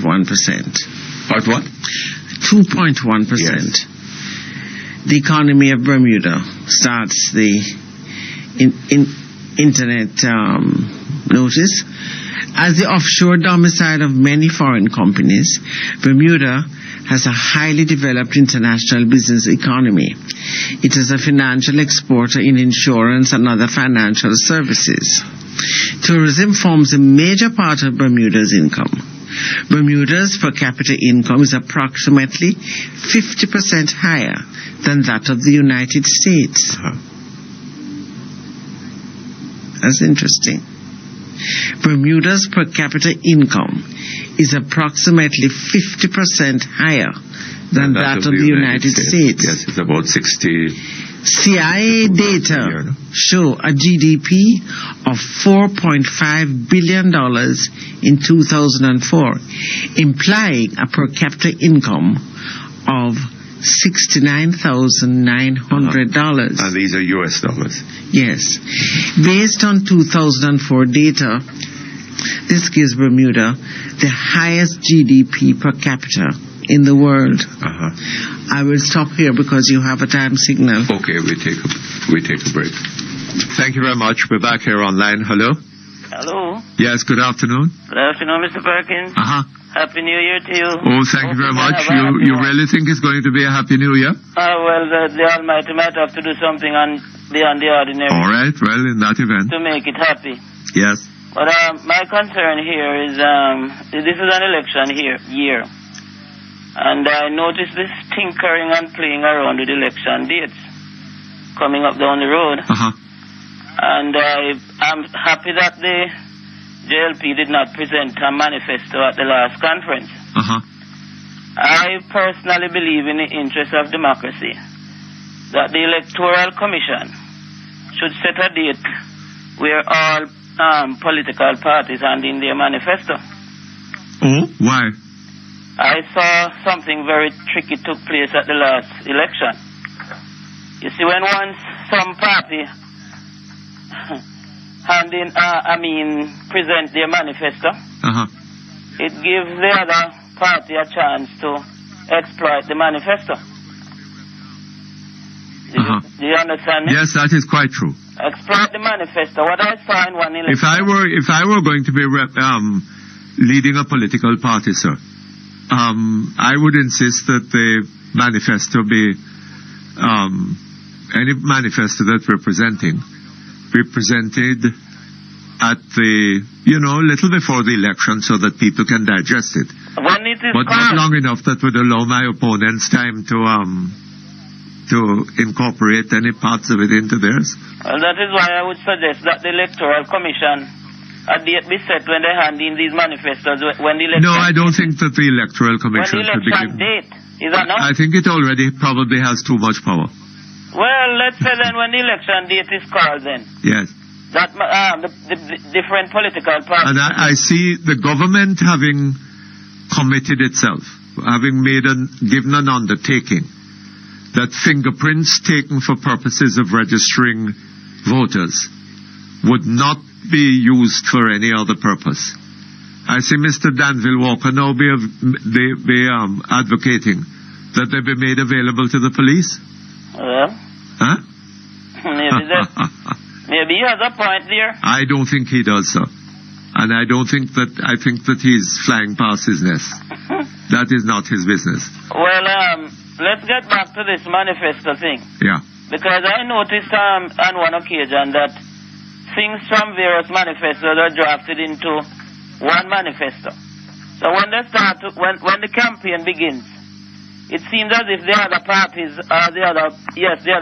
have nothing different from the one in power. I saw that happen. Yes. So, and therefore it leads people to say, well, since they have the same manifesto, why vote in another person? Hold on a moment. Let me tell you something. If a party has been in office for 18 years, right? It should not be coming to an electorate with promises. It should be coming with a history of performance. I agree with you. Right? So it seems to me that the position of the People's National Party in the forthcoming election should have nothing to do with what it is promising. Well, it should be able to come to the people and say, we have been in office for 18 years. This is what we have accomplished. Right? Now, having approved of what we have accomplished, right, and given us the fifth term, this is the further, where further we will be taking the country, right? But they can't just come and say, well, look here, give us the fifth term and this is what we're going to do. But you would agree with They should be coming to say, you have given us 4 terms. This is what we have done. Right? Right, Mr. Perkins, but listen now. There's something named situation analysis, you know. Name what? The situation, analyzing a situation. Yes. And you have to deal with things based on the mentality and the kind of people you're dealing with. So, I study people, their thinking. I study people. I watch the way they behave and react. And I make my plans based on how they behave and react. You understand? Hold on just a moment. Okay, thank you very much. We're back online. Yes, I'm back. Yes, it's a fact that when a manifesto, when a government gets up and said, well, I'm putting machinery in place for election. And then for 1 year down the road, that election date has not materialized. So when you get out there and start to talk all of what you intend to do, you give them an opportunity to do all of what you plan to do.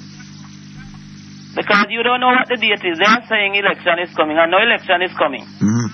So you should guard your manifesto until the appropriate time. Yes. And don't deliver any manifesto until you hear an election date. Yes. That's how I see it. All right. The next thing, this police confession in the newspaper. Yeah. That is no news. That is what the whole public knows about happening in the police force over the years. I'm inclined to agree with you. Yes, that is no news. The public, the people on the ground, know a lot more what happened in the police force than anybody else. It is done Possibly. to them. They are the ones who suffer from the corruption. So it is well known. So I would ask them not to bother make all that ado about it. Because all they need to do is clean up the situation. You can only clean up when you expose. When a situation is exposed, clean it up. It's an opportunity for cleanup. The question is, how easy is it to clean up? To clean up? Yeah. It needs a will to do that. And dirt can't clean up dirt in some cases. But it can be cleaned up. Yes, but it's not just a matter for the police. No, it's for all of us. Those of us who giving them bribes. It's a matter for the government. Everybody. It's a matter for the judiciary. Right? It's a matter for the people who bribing them too. Absolutely. Well, true too. So it's a national issue. The next last thing quickly is the children suffering from being burnt up in various homes. Yes. And I listened to you carefully this man. I agree 1,000 times with some of the things you said. There are some root causes of these things. But the one point I would like to make is that there are some men who can take care of the children and they don't care to do so. There are some who have problems, but there are some who don't care to do so. They will go and spend these monies with these ladies all over the place and have a good time. And as a teacher... But I wouldn't doubt too, sir, that there are some who haven't got jobs, I know, and haven't got therefore the means of supporting them, but who go and thief and brook shop and get gun and whatever, and thereby acquire the money to support their children. But that's not the way to do it. You're destroying I agree with children. You. I entirely agree with that. You're destroying but I'm sure that there are ones who do that.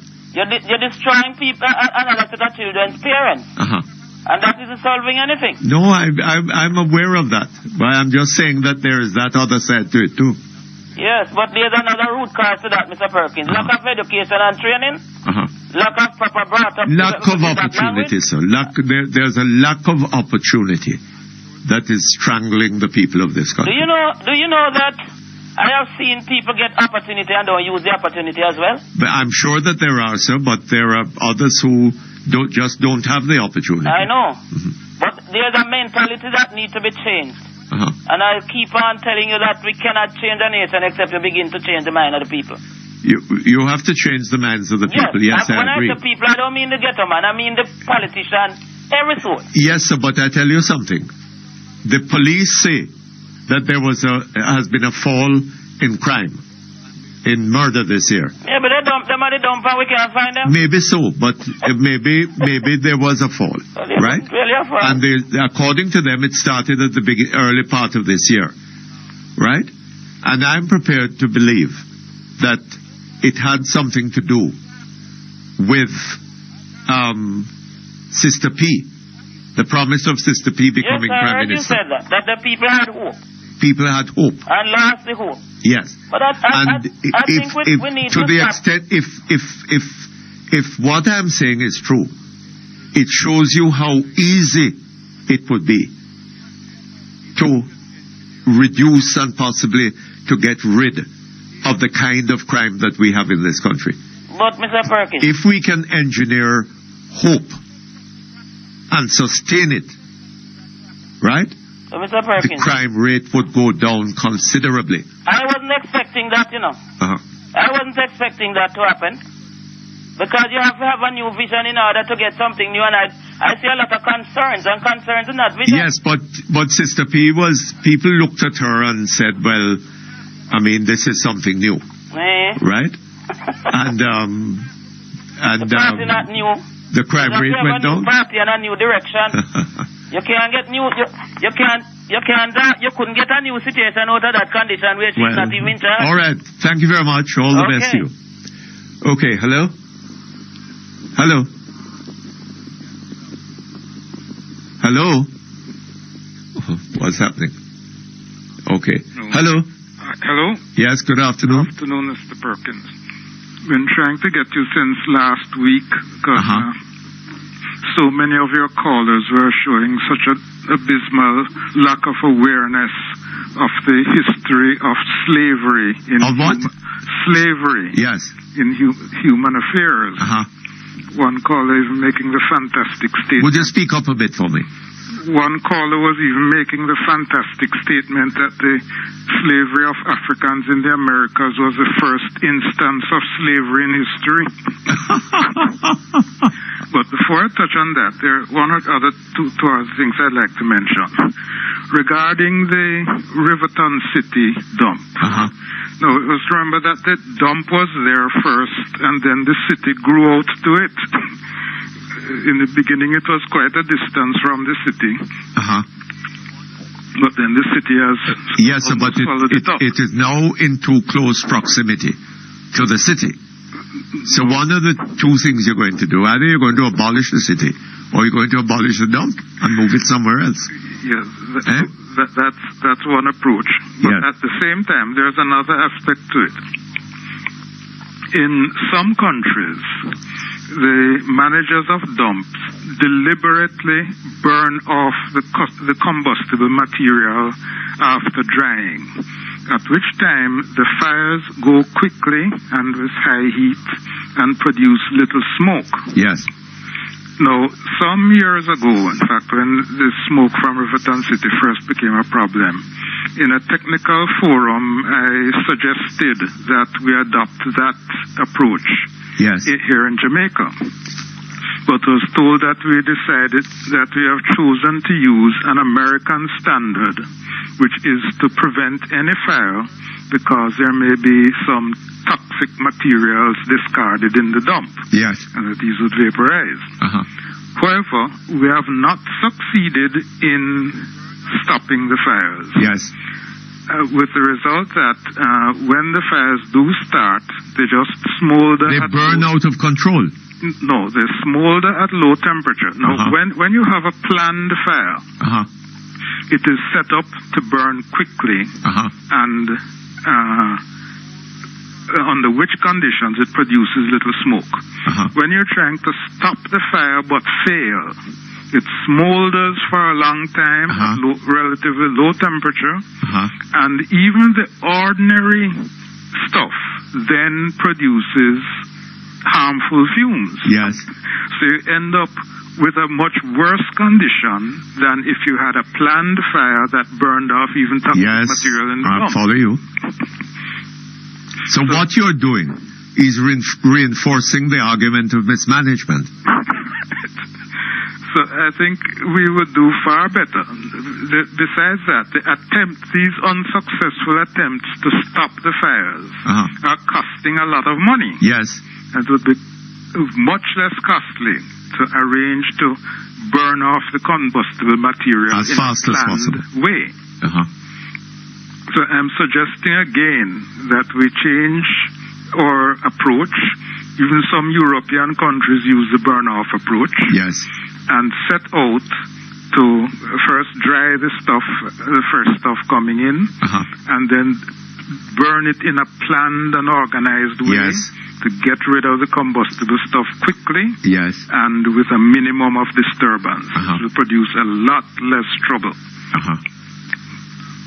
Now, the other thing I want to mention, if I may, it seems to me that in my attempts in talking to you that you are unwilling to discuss spiritual subjects.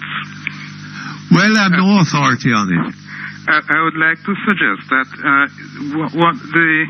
one of the meanings of the word spirit, and in fact one of the principal meanings employed in the Bible, is that of attitude or motivating, animating principles or mental tendencies.